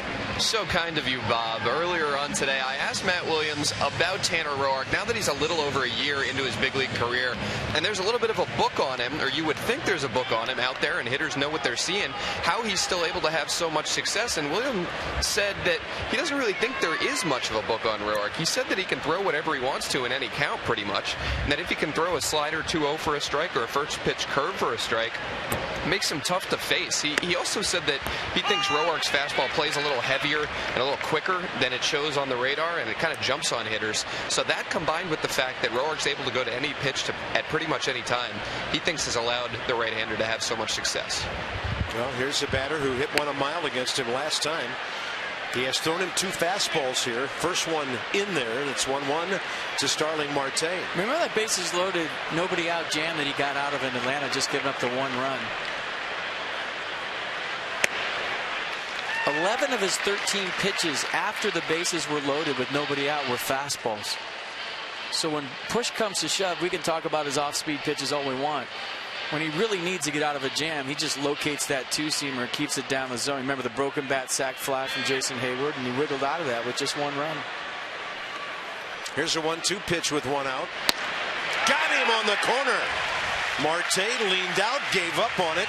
Strikeout number 4. Nissan will track. On cue, push comes to shove. He goes to the fastball. That a nice backdoor 93 mile an hour. Two-seamer that just comes back just enough for a called third, and there was nothing Marte could do. Travis Snyder, the hitter, trying to slow the inning down a little bit as Roark gets the first 2. Tanner due to lead off in the bottom of the inning, pulls the string beautifully on the left-handed hitter. Snyder getting out of the box, changing his gloves, getting in real slow. I mean, you could just see it, hitter after hitter, trying to slow Roark down. He's standing on the mound, ready to go. 1 ball, 1 strike.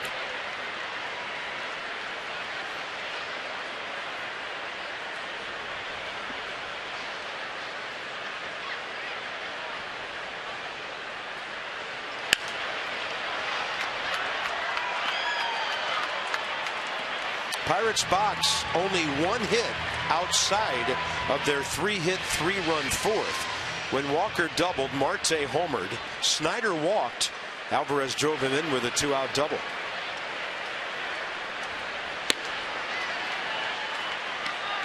Tanner Roark now trying to finish by retiring his last 7 hitters. At least finish the 6th, and we'll see where it goes from here. 2-2 pitch. Breaking ball, right field. Taylor has to lay back and play it on a hop. That'll bring in Ike Davis.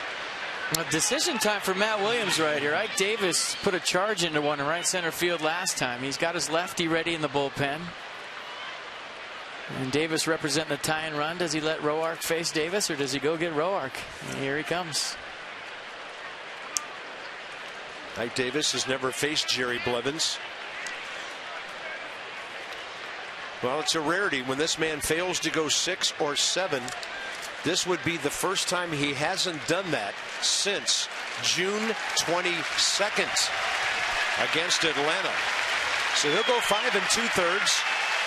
He can only be the winner or get a no decision. Tanner Roark, quite a battle tonight. And a lefty-lefty matchup ahead with the Nats on top by 2.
On first base, Jerry Blevins in the game for the Nationals. A nice look at the ballpark from left field. DC area Toyota dealers want to help children and their families by making a donation of $37 to the Children's Inn at NIH for every strikeout by a Nats pitcher this year. You see the arsenal for Jerry Blevins. The fastball averaging 91. He'll cut the fastball at 87. Curveball change to go with it. 51st appearance, second on the staff to Tyler Clippard's 55. Blevins doesn't always pitch a complete inning like Clippard does, and he'll face Gabby Sanchez, who will bat for Ike Davis. So Clint Hurdle goes with his right-handed swinging first baseman here. Gabby Sanchez, one career appearance against Blevins. It was a base on balls.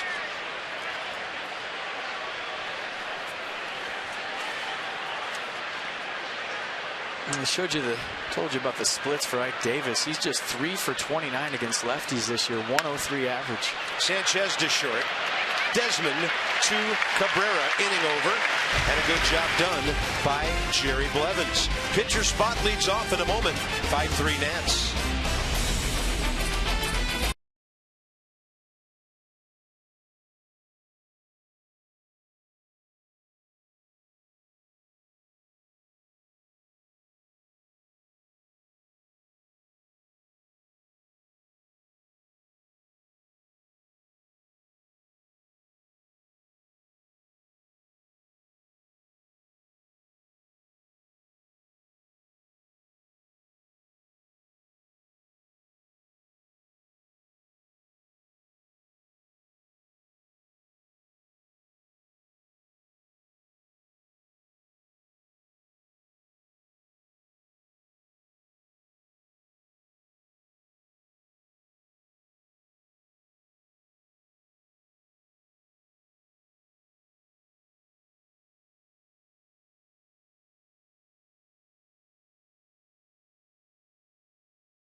A Nationals tote bag that's presented by Kaiser Permanente, Tuesday, August 19th, 7:05 start against the Diamondbacks. You get it all, Gates. Looks like a Nats purse to me, Carp, and I think you look good wearing it. I'm sure I know somebody who will want mine. Tote bag, can't wait. Look, honey, look what I went out and got you today. Really expensive Nats purse. Tote this thing right into the bottom of the 6th inning. We'll have a pinch hitter. It'll be Kevin Franzen. And our Nationals due up in the bottom of the 6th, brought to you by Honda, with Span to follow and Cabrera. And those two guys have been all over the bases tonight. They will be facing a pitcher who will be 27 years of age 3 days from now, Justin Wilson. 58 games for the Pirates last year with a 2.08 ERA. He's going to go way beyond that this year in games, but this year the ERA 4.66. Yeah, he's got a really good fastball that averages 95 miles an hour, so he's going to come at you and challenge you. He throws it 73% of the time. Cuts the fastball on occasion. He'll go with an occasional curve too.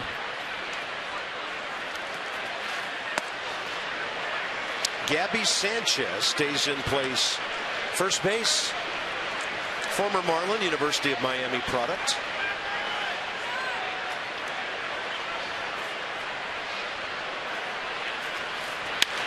And Franzen hits the ball high in the air to right for Gregory Polanco.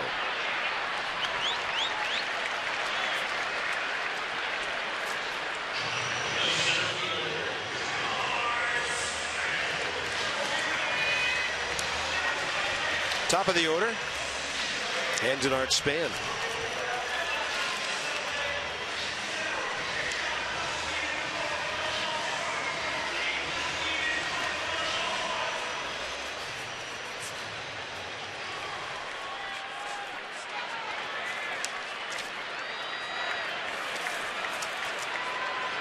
And Denard career 0 for 1 against the Actually 1 for 1 against the left-hander Justin Wilson. Well, you see where Alvarez is way in on the grass for Denard, taking away the bunt. Pirates third baseman. That's where he started the game on Denard, and then kind of moved over towards shortstop with 2 strikes. Let's see if they do it right here. Just kind of stays planted right there with his feet on the grass.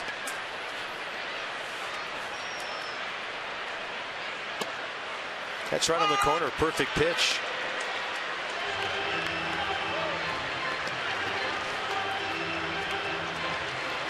Drew Storm getting loose in the Nats bullpen for the 7th. Yeah, 7th inning. Clippard for the 8th. And he's pitched the last couple of nights. And Soriano pitching the last couple of nights in New York as well. Target away on 0-2, and I mean away. Span takes it that way. Can't be cut off, and he's going to beat it out. And Denard Span's going to have a 3-for-4 night, giving him 140 hits on the year. Well, he got that hit because of his base hit in the first inning. You remember Pedro Alvarez moved over to shortstop. Denard Span hit it to the third base side. Alvarez gloved it. So because of that first hit, Pedro Alvarez was playing closer to the line with 2 strikes. If he was playing where he was playing originally, he gets that. Once it gets to Josh Harrison, I don't think they had a chance. And Gabby Sanchez knew that and came off the base. So that's a byproduct of Denard's first knock that made Pedro Alvarez go toward the line. As Drupal Cabrera next. He's never faced Wilson. And he's had a good night. Still looking for his first knock as a Nat from this side of the plate. He's walked, singled, scored twice tonight. 11 hits for Washington. Well, that's a great shot. You see Denard in the box down there. He went back to first base. He thought Wilson was throwing over. Didn't get a read on the move to home right there.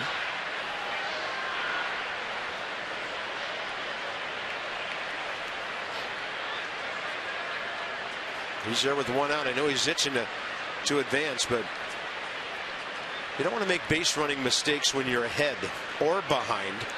But when you make them when you're ahead, lose runners in the bases, it always seems to come back and get you.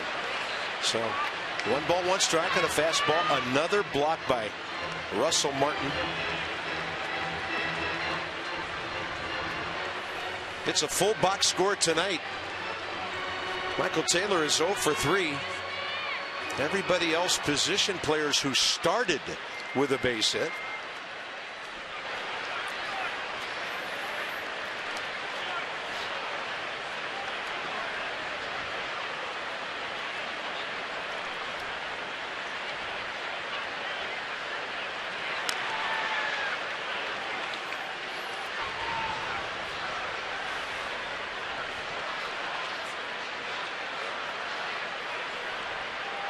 I like the Denard in the box. There he is. Let's see what kind of reads he's getting over there.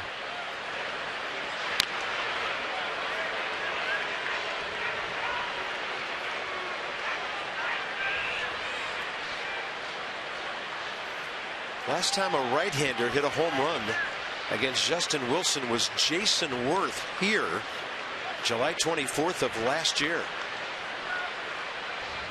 1-1 to Cabrera. Target in. Runner going. Great jump. Stolen base. Ball gets away. Span will pop up but have to stay at second. And Denard gets his 24th of the year. Not sure. But that could have been. I'm guessing that you're not coming over 3 times in a row. And maybe he picked something up in the move of Wilson's. But Russell Martin had no shot right there. That was stolen on the lefty. Martin tries to hurry, but it didn't matter. Span his 24th back in the first, number 25 now. So he's 2 for 3 tonight.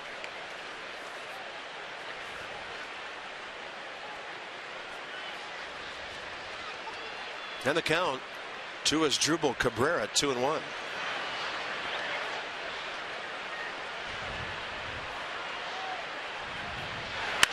Hits it hard, but right at the shortstop.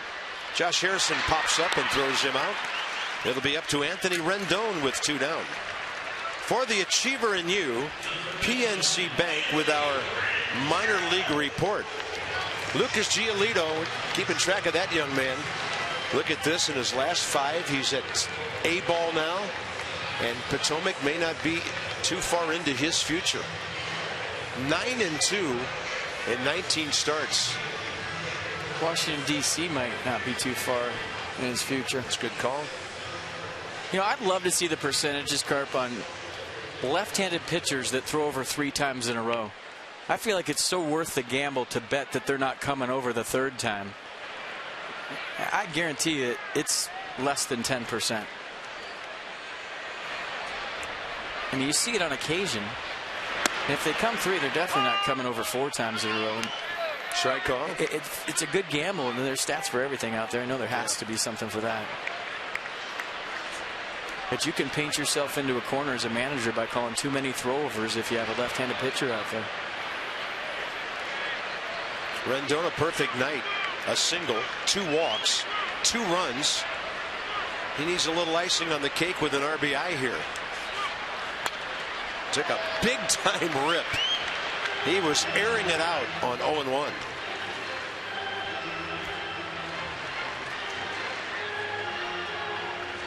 Big homer in New York. They got a big rally started a few nights ago. He's hit 16, driven in 66. 0 for 2 career against Justin Wilson.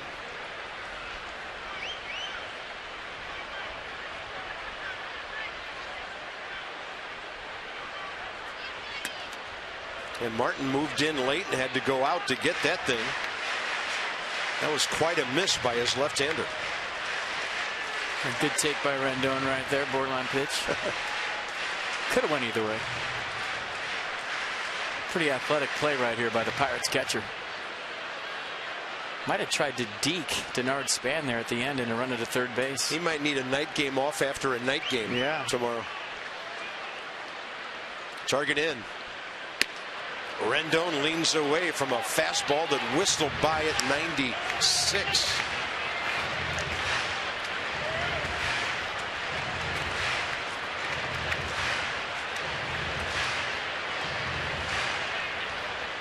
A 5-3 ball game. The Nationals have out-hit the Pirates 11-5. Couple of double plays and they've stranded 6 runners. They've lost a would-be base stealer at 3rd. And Rendon will fight that one off. And I mean fight. Exactly. 96 on the black end. Inside out swing by Anthony Rendon. Buys himself another pitch that he's hoping has a little more plate. Not a whole lot of reaction time to a 96-mile-an-hour fastball. But the good ones will spoil the borderline pitches.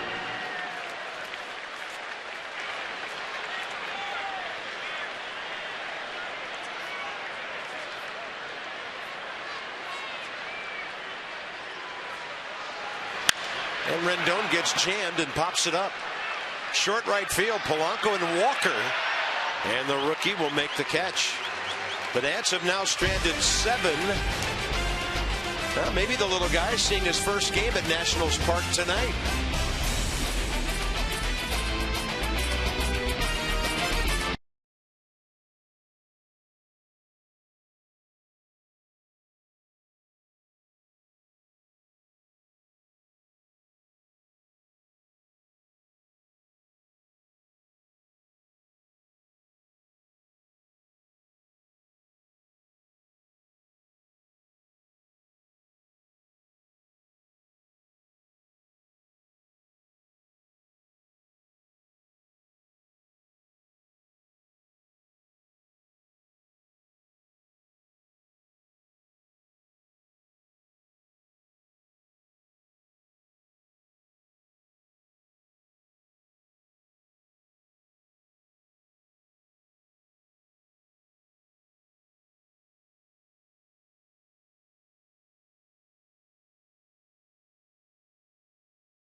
Beginning. Stranding runners all over the place. Couple of double plays. I mean, you look at the line score, you would think the Nationals would have 6 or 7 runs on the board. Pirates have kind of kept this thing within reach. Yeah, it's a game of momentum so far. Momentum swings, but I don't think either team has one. I mean, it falls to the Nats' big guys in the bullpen. Drew Storer in the 7th, Tyler Clippard in the 8th, and if it stays that way, Soriano in the 9th. So it's a bullpen game, and the Nats have one of the best bullpens in baseball. We'll see how it turns out. Yeah, Drew Storer will be next. What a job he did in New York 2 nights ago. That bases loaded situation comes in, bang, bang, gets 2 big outs. The Nats go on to win. Yeah, and he's been really getting confidence in that changeup. I mean, 88 miles an hour. It's going down away. It's become maybe even more of an out pitch than his slider this year, and he threw it in some big situations the other night. And he had you tip your cap to Matt Williams. He made a nice move by going to get Jordan Zimmerman when it looked like things were starting to get out of control. Drew Storer came in and put out the fire. For the Pirates, Pedro Alvarez leads off, top 7. And against Drew Storer, 1 matchup career was a base on balls.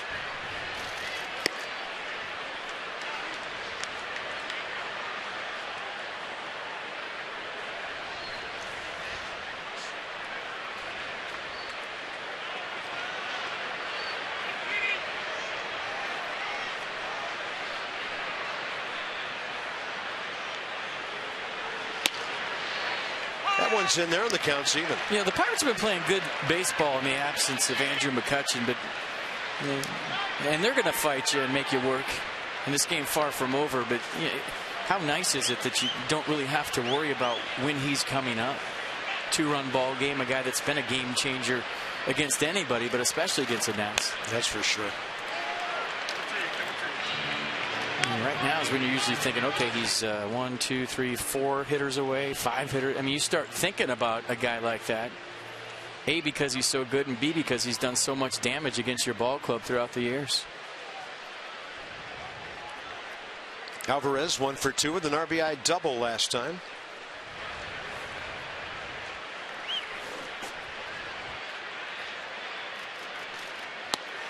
Drew Storen pulling the string with 88.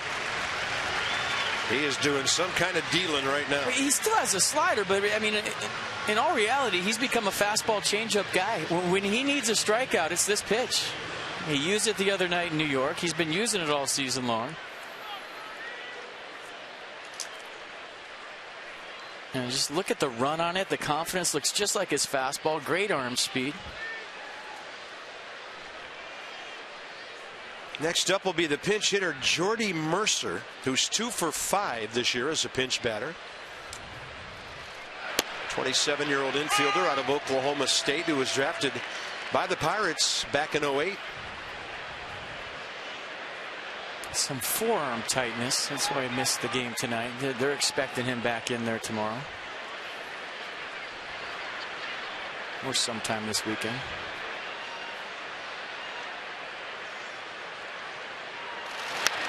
He's going to push a hard bunt to a really bad spot right at Adam LaRoche. All right, Potomac Nationals are your summer home for future stars of the Washington Nationals. Go to PotomacNationals.com or call the number on your screen.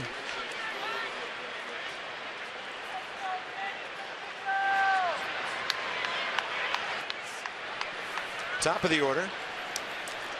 The Nats have kept, to this point, Josh Harrison off base. He's 0 for 1 career against Drew Storen.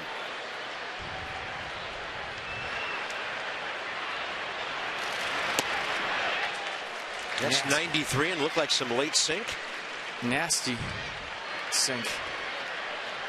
That's the pitch that first got Drew to the big leagues with the Nats. He did an amazing job of not walking people his first year and a half in the minor leagues, and found himself at the major league level in a hurry. Impeccable control at that time, and that sinking fastball with the slider, his forte.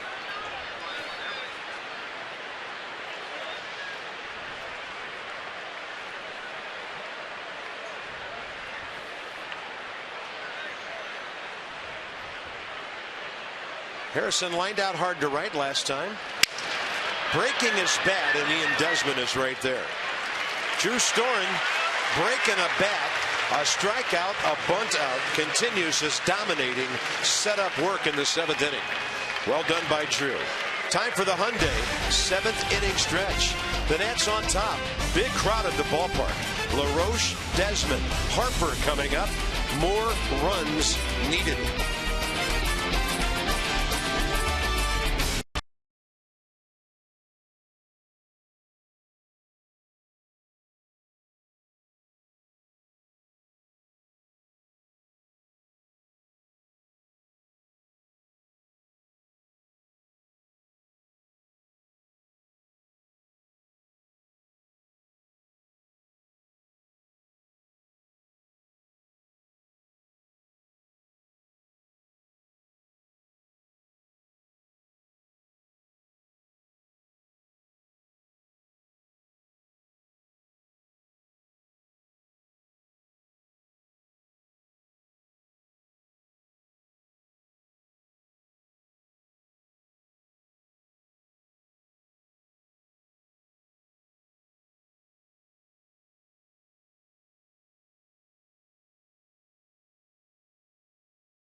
Brought to you by Ocean City, Maryland.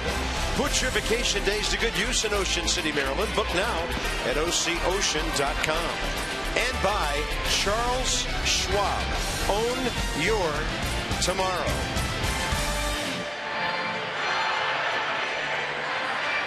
And down goes the pierogi. pretty good. Wow. I don't know who's going to be more sore, Russell Martin or the pierogi after taking that blow from Teddy. All right, just like we promised you earlier in the game, it's Miller time, brought to you by Miller Lite. And let's check out the night of Adam LaRoche. His first at-bat in the bottom of the first, curveball. Base hit. Scored as Drupal Cabrera, and then second time up in the third inning, he goes the other way. Base hit. Scores the same guy. So a nice night working for the Nats first baseman, Adam LaRoche.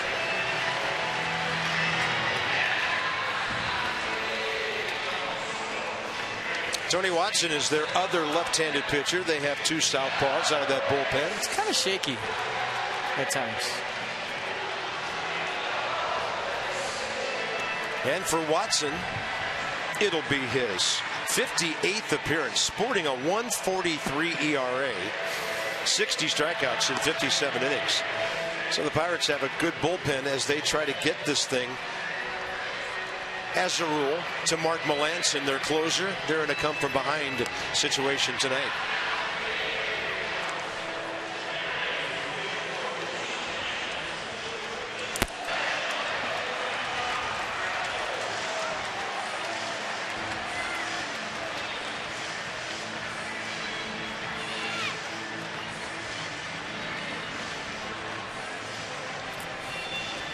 Adam LaRoche has had a good night.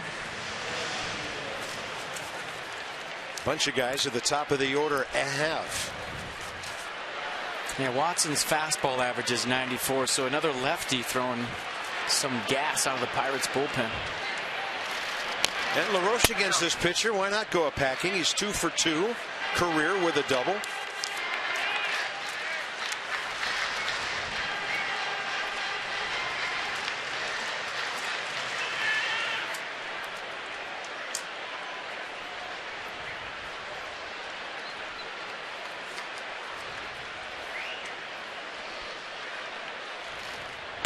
And a breaking ball is outside. Adam 2 for 3. RBI 63 and 64. There's only one inning tonight where the Nationals have not had a hit. That was a 1-2-3 second. And Watson just burying that ball down and in.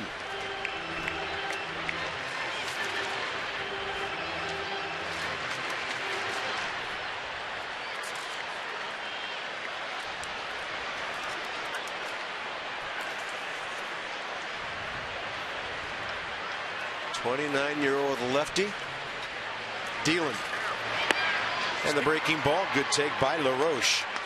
And speaking of dealing, how easy is Drew Storm making it look? Man, not that easy.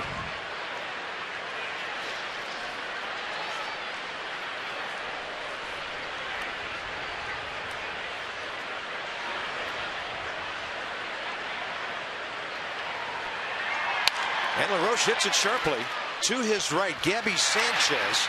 Watson on the move, takes the relay. All right, Matt Williams and Madison want to challenge you to a game of chess. No, Fungo Golf in the Care First Fan Challenge. Just tweet using hashtag #IChallengeMatt all week long for your chance to win.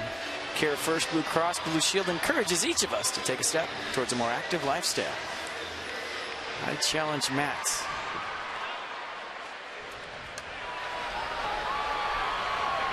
Drew Storen, 9 pitches, 7 strikes, and a 1-2-3 seventh.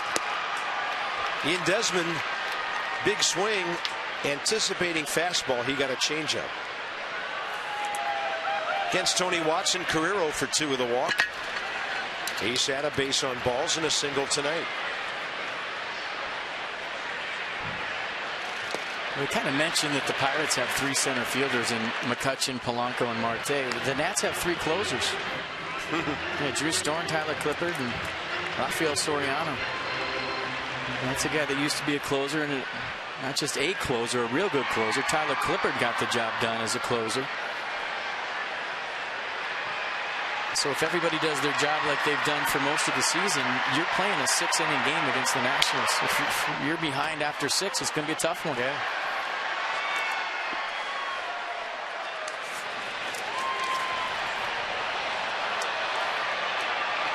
Well, the Nats, when they lead after 7, are 52-4. That is some kind of winning percentage. Outside to Ian Desmond, 1 ball, 2 strikes.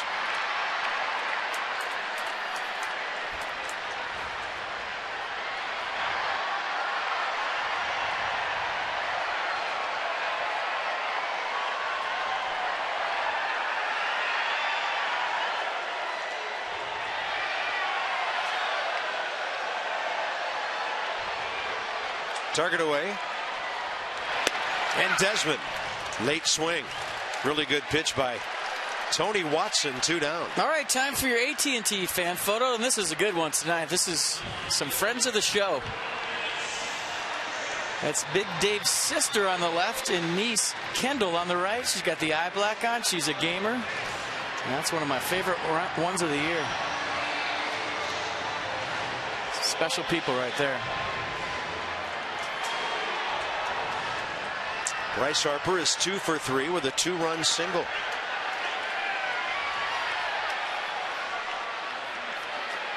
Been a tough matchup for him with Watson, 0 for 4.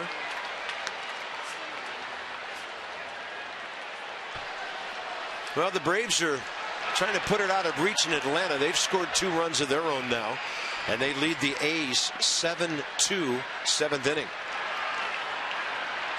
They were smarting from that Dodgers series when they lost 3 out of 4. Look out.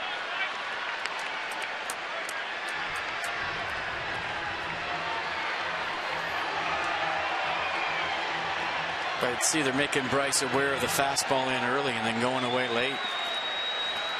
That's what they did last time, and he managed to reach out and bump that single to left field. But this is a tough lefty here. Up the middle, sounded like a busted bat. Backhand by Walker. And a 1-2-3 for Watson. So the 2 lefties for the Bucks, Wilson, Watson, help them get to the 8th inning.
Telecast is presented by authority of the Washington Nationals and may not be reproduced or retransmitted in any form. And the accounts and descriptions of this game may not be disseminated without the express written consent of the Washington Nationals. Oh, Tyler Clippard on for the 8th, about to face Polanco, Martin, and Walker. 2 ups for the Pittsburgh Pirates. Nats up by 2. Look at the repertoire for Tyler Clippard this year. Fastball averaging 92. He's got the curveball that he throws 7% of the time. Change up 34%, and that's split 10% too. Massendan's got a little more on Tyler Clippard. What do you got, Dan?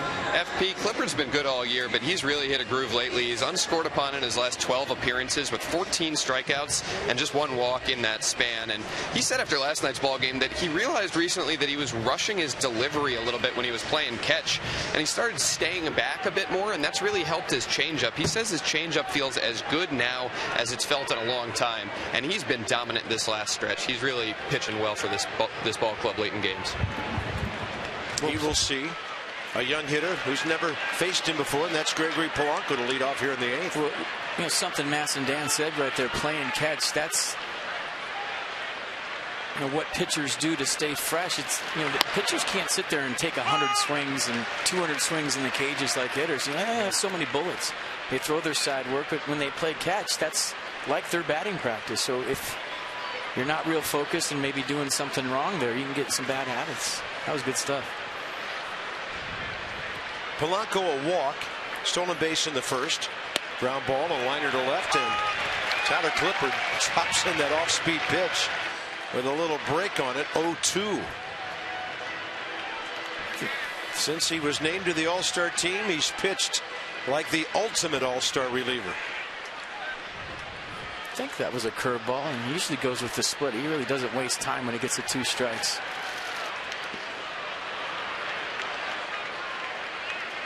That might have been a curve too. Yeah, don't see him double up on that very often, but 0-2, he figured it's a pitch I can bury.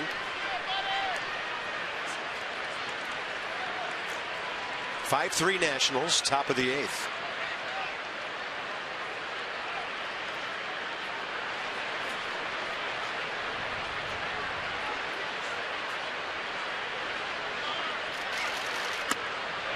Hitter made an offer.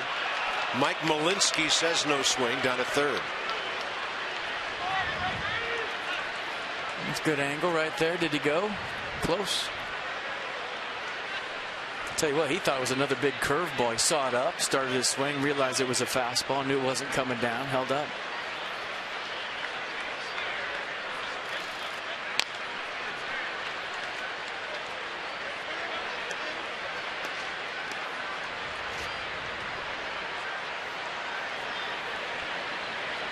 It's the newest addition to the Pirates. Yeah, they got him on waivers from Cleveland.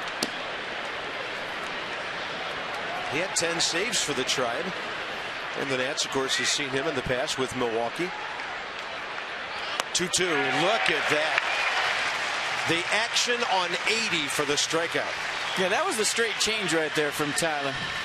Didn't go to the split at all, I don't think, in that sequence. And this, a perfect changeup. Polanco way out in front. He's never seen the change from Clippard, and he just saw it.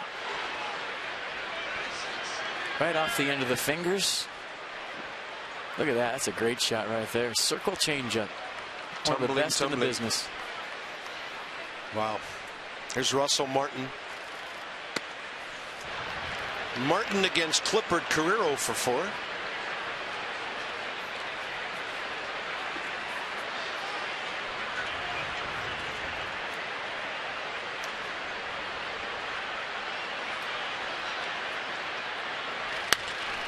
And he goes with the fastball, overpowers him with 92. Michael Martin. Or rather Taylor, pardon me, and that was Russell Martin to Taylor. 2 outs.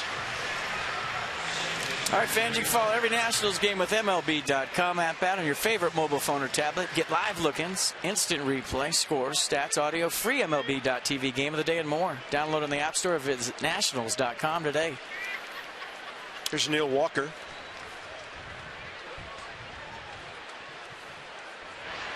Walker 2 for 5 career against Tyler Clippard, who's just eating up left-handers these days.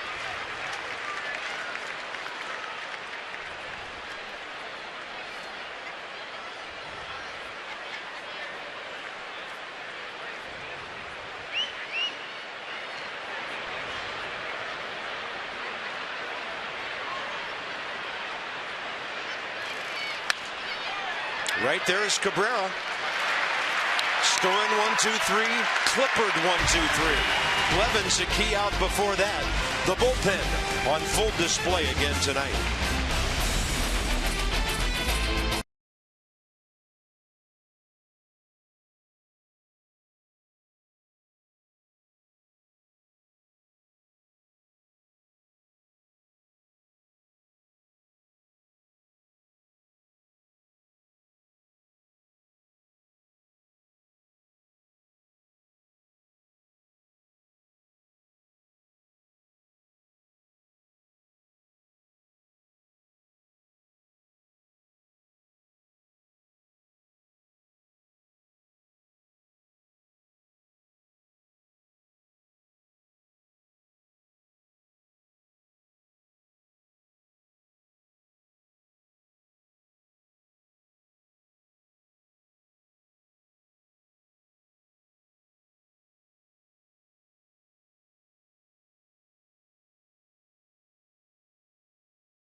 And tomorrow night, 7 o'clock game again. Gio Gonzalez goes for the Nats in game 2.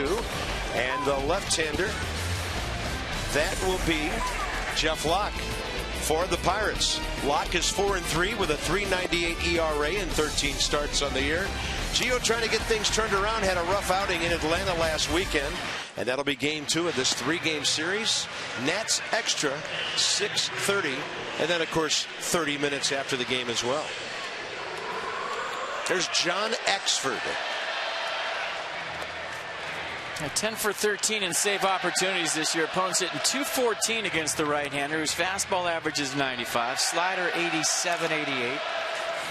And the curveball, he throws 17% of the time at 78 miles an hour. And the Nats could use a few tack-on runs right here, right now.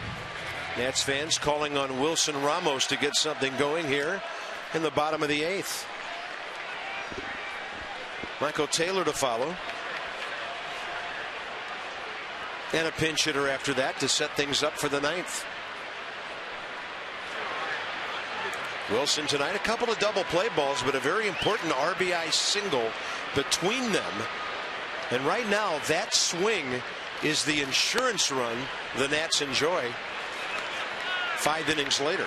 And Wilson took a first pitch for the first time tonight. He's been in hack mode. 18 RBIs in 32 games. Since coming off the DL, hitting just over 320. No swing.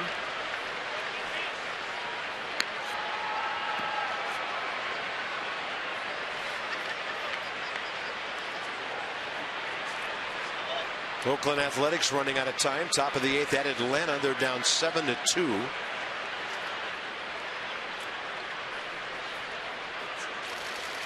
And a fastball that Ramos was a little late for, and that thing flies to the upper deck, right side.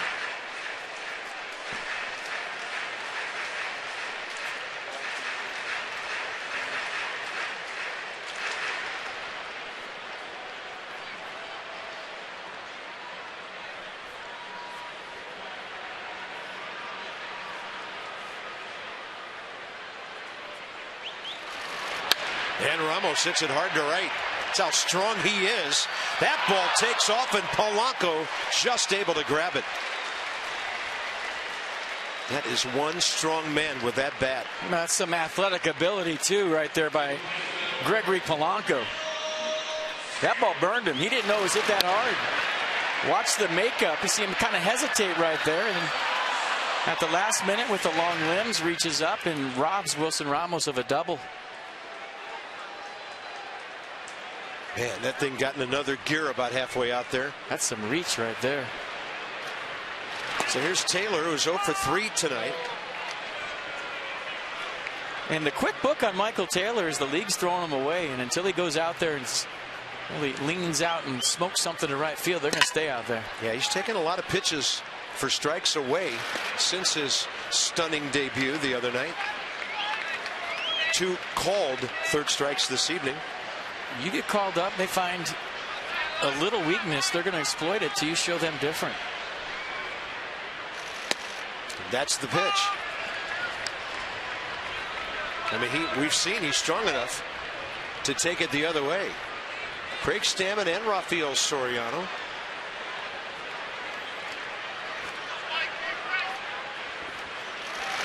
And a nasty breaking ball. 2 down. All right, remember our Washington, D.C. Lexus dealers are donating $250 to the Children's National Medical Center for every home run a Nats player hits this season. So keep them coming. It's for a wonderful cause. Lexus, the pursuit of perfection. Matt Williams goes with the right-hander Scott Hairston here against Axford rather than Danny Espinosa from the left side.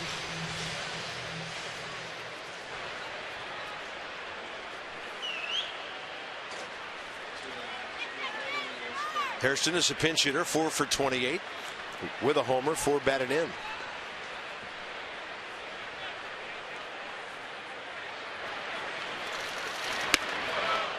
That's a high slider that'll spin him away.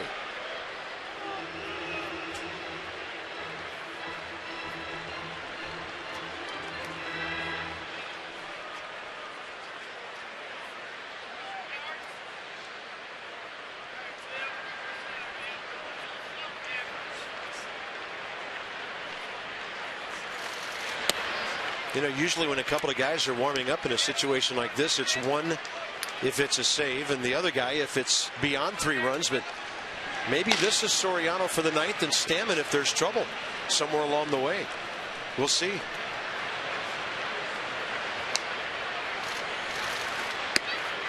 High slider, 3-0.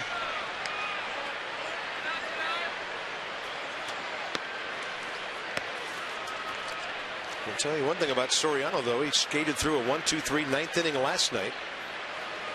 Took him 22 pitches, but he got Murphy, Wright, and Duda. 3 of the bets the Mets had to offer. You can say a lot of things about Soriano, but one thing I've failed to mention is how when everything starts to break loose, I mean, he stays calm. Yeah. When maybe even the broadcaster doesn't. I mean, there's stuff going on all over the place, and he's got ice water in his veins. Some of his saves are crazy. Some of them are tough to watch, to be quite frank. But he always gets through it, or most of the time gets through it, and it's because of his demeanor. You know, a lot of times he looks like he doesn't care, but trust me, he cares more than anybody when he's out there for a save. And I've heard Nats fans say that before because of his body language, but that same body language actually helps him when, you know, there's a home run, a hit here, a walk there, and it gets gnarly. He's the coolest guy in the whole field. We're about to find out. 1-2-3 night for John Axford in his Pirates debut. We expect Soriano for the 9th in a 2-run game.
Ninth inning. Nationals trying to go 14 games over 500 for the first time this year. Trying to get the first one of this series against the always tough Pirates. And Rafael Soriano on for the save. A fastball averaging 91.2 miles an hour this year. Slider 84.9. And the cutter 90.9 miles an hour. Numbers are fantastic. The hitters, Marte, Snyder, Sanchez.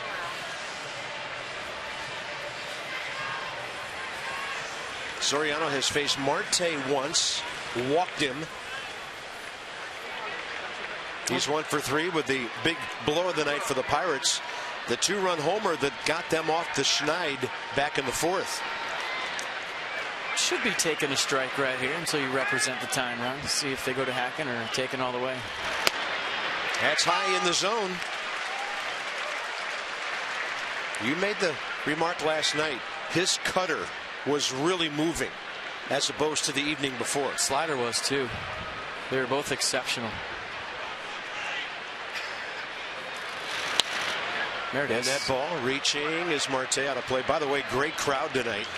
36,945. The Nats came in averaging over 32,000 a game, 7th out of 15 teams in the National League. Big crowd expected tomorrow for the Martina McBride concert after the game and the giveaway on Sunday. Here's an 0-2. Slider hit the other way. Taylor can fly, and he can't get there, but it's foul. So if it was fair, he probably catches it. That ball just sinking and cutting at the same time. Just tailing away from Taylor the whole way. He had a beat on it. And it must have been fair for a long time because Starling Marte was flying around first base. Usually hitters will tell you if it's fair or foul by their actions. He thought it was fair.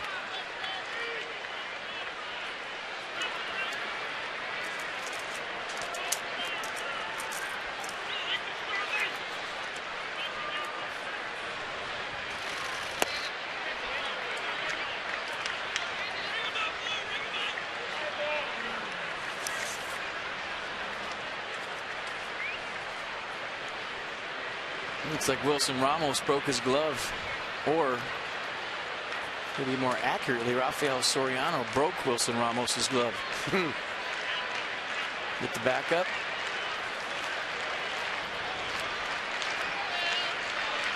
There's Gio. Takes on left-hander Jeff Locke tomorrow night.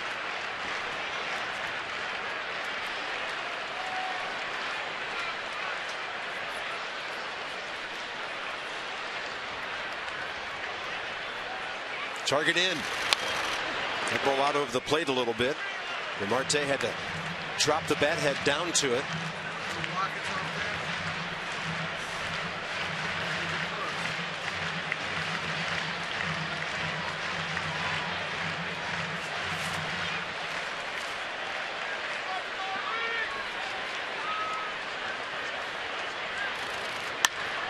And that'll get the tying run into the batter's box. That was 85 on the slider, and Marte a 2-for-4 night.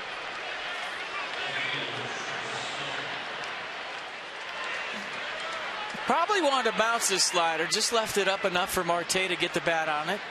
He'll chase down with 2 strikes with the slider. You see the reaction from Soriano. He knew, left that up just a tad. Travis Snyder against Soriano, 0-for-2 career, and that's upstairs.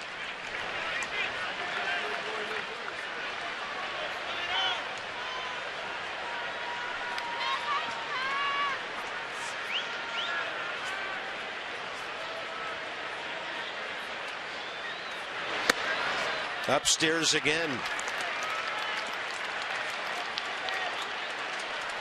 Well, he's walking around the mound having a talk with himself right now, trying to get that ball down. You can bet Snyder's all systems go, looking for something to drive. He has bounced into 6 double plays this year.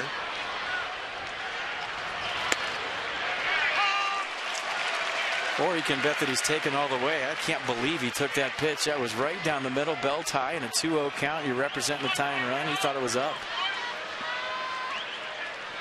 That's where power hitters usually look.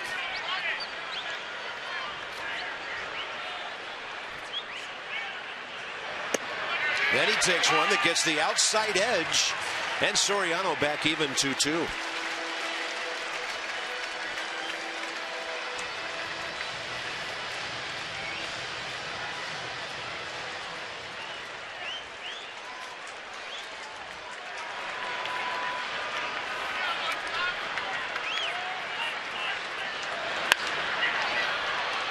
That base hit by Marte a moment ago. The first hit for either team since the 6th inning.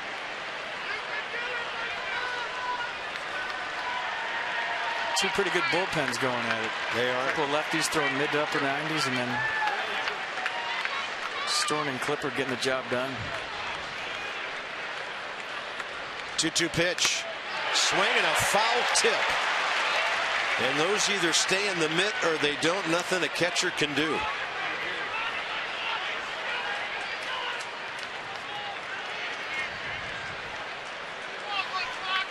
I think it smoked Tom Woodring. Yeah, right over the top of the mitt on the redirect.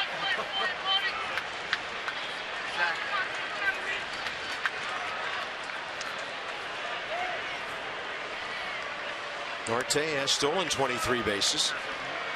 Well, just let them know you're there. Down by 2, you don't think Marte's going, but you never know. Just enough to keep that double play in order. And a chopper. LaRoche can only wait for it. Veteran will take the out that matters, and that's the sure one. All right, there's Soriano. Pretty good pitch to neutralize a good left-handed batter. That will bring in Gabby Sanchez, who's 0 for 1 career against the Nats closer. He's had an at-bat tonight, bounced out to short in the 6th while pinch hitting for Ike Davis. This when Jerry Blevins came into the game and got a situational out that got the Nats out of the 6th inning.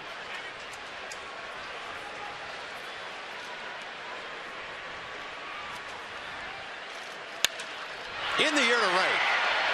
Taylor back. Plenty of room in front of the track. Runner goes to third, 2 down.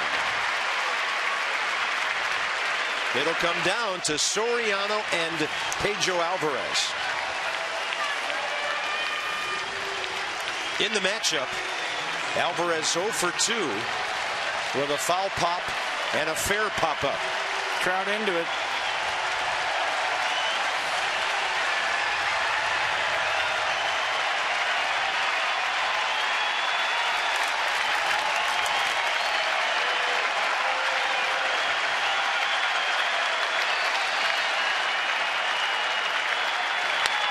Base hit. It's a 5-4 game. Alvarez wasting no time. Pirates going down with a fight here if they indeed do go down.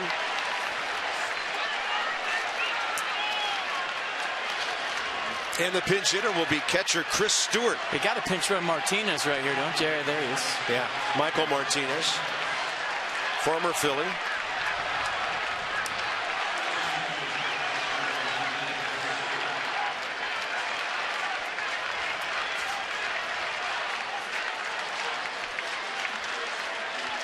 So Pedro Alvarez drives in his 2nd run of the night.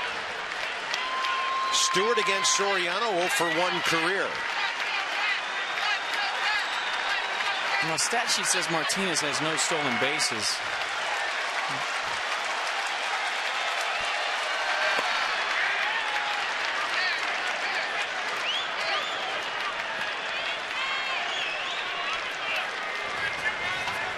So Clint Hurdle draining his dugout here, trying to tie this game in the 9th. Got to fire your bullets when you're behind as a skipper. 1-0 pitch. Right side. Cabrera can't get there. The tying run is going to be on third base with Josh Harrison coming in.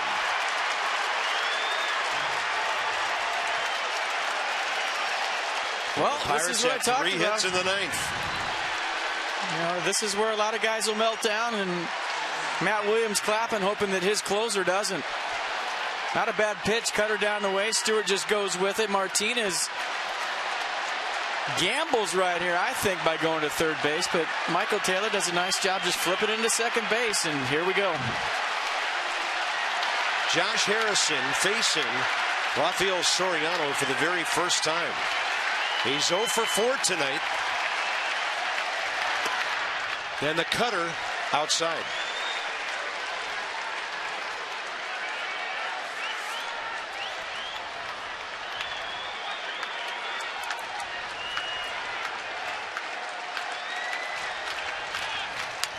In the air. Left side. Ramos. Rendon. Wilson has it. So do the Nats. I mean, if that isn't a typical Rafael Soriano save, I don't know what is. Right when you think you're going extra innings, right when you think the other team's going to pull it out, he's calm as the other side of the pillow, cool as the other side of the pillow, and he gets the job done. That's how they go, I guess.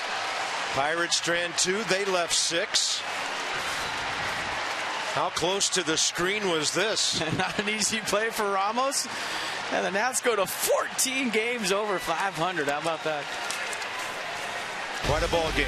Over 3 hours to do it. The Nationals take the first of this series against the battling Buccos. And tomorrow it'll be Gio. More in a moment.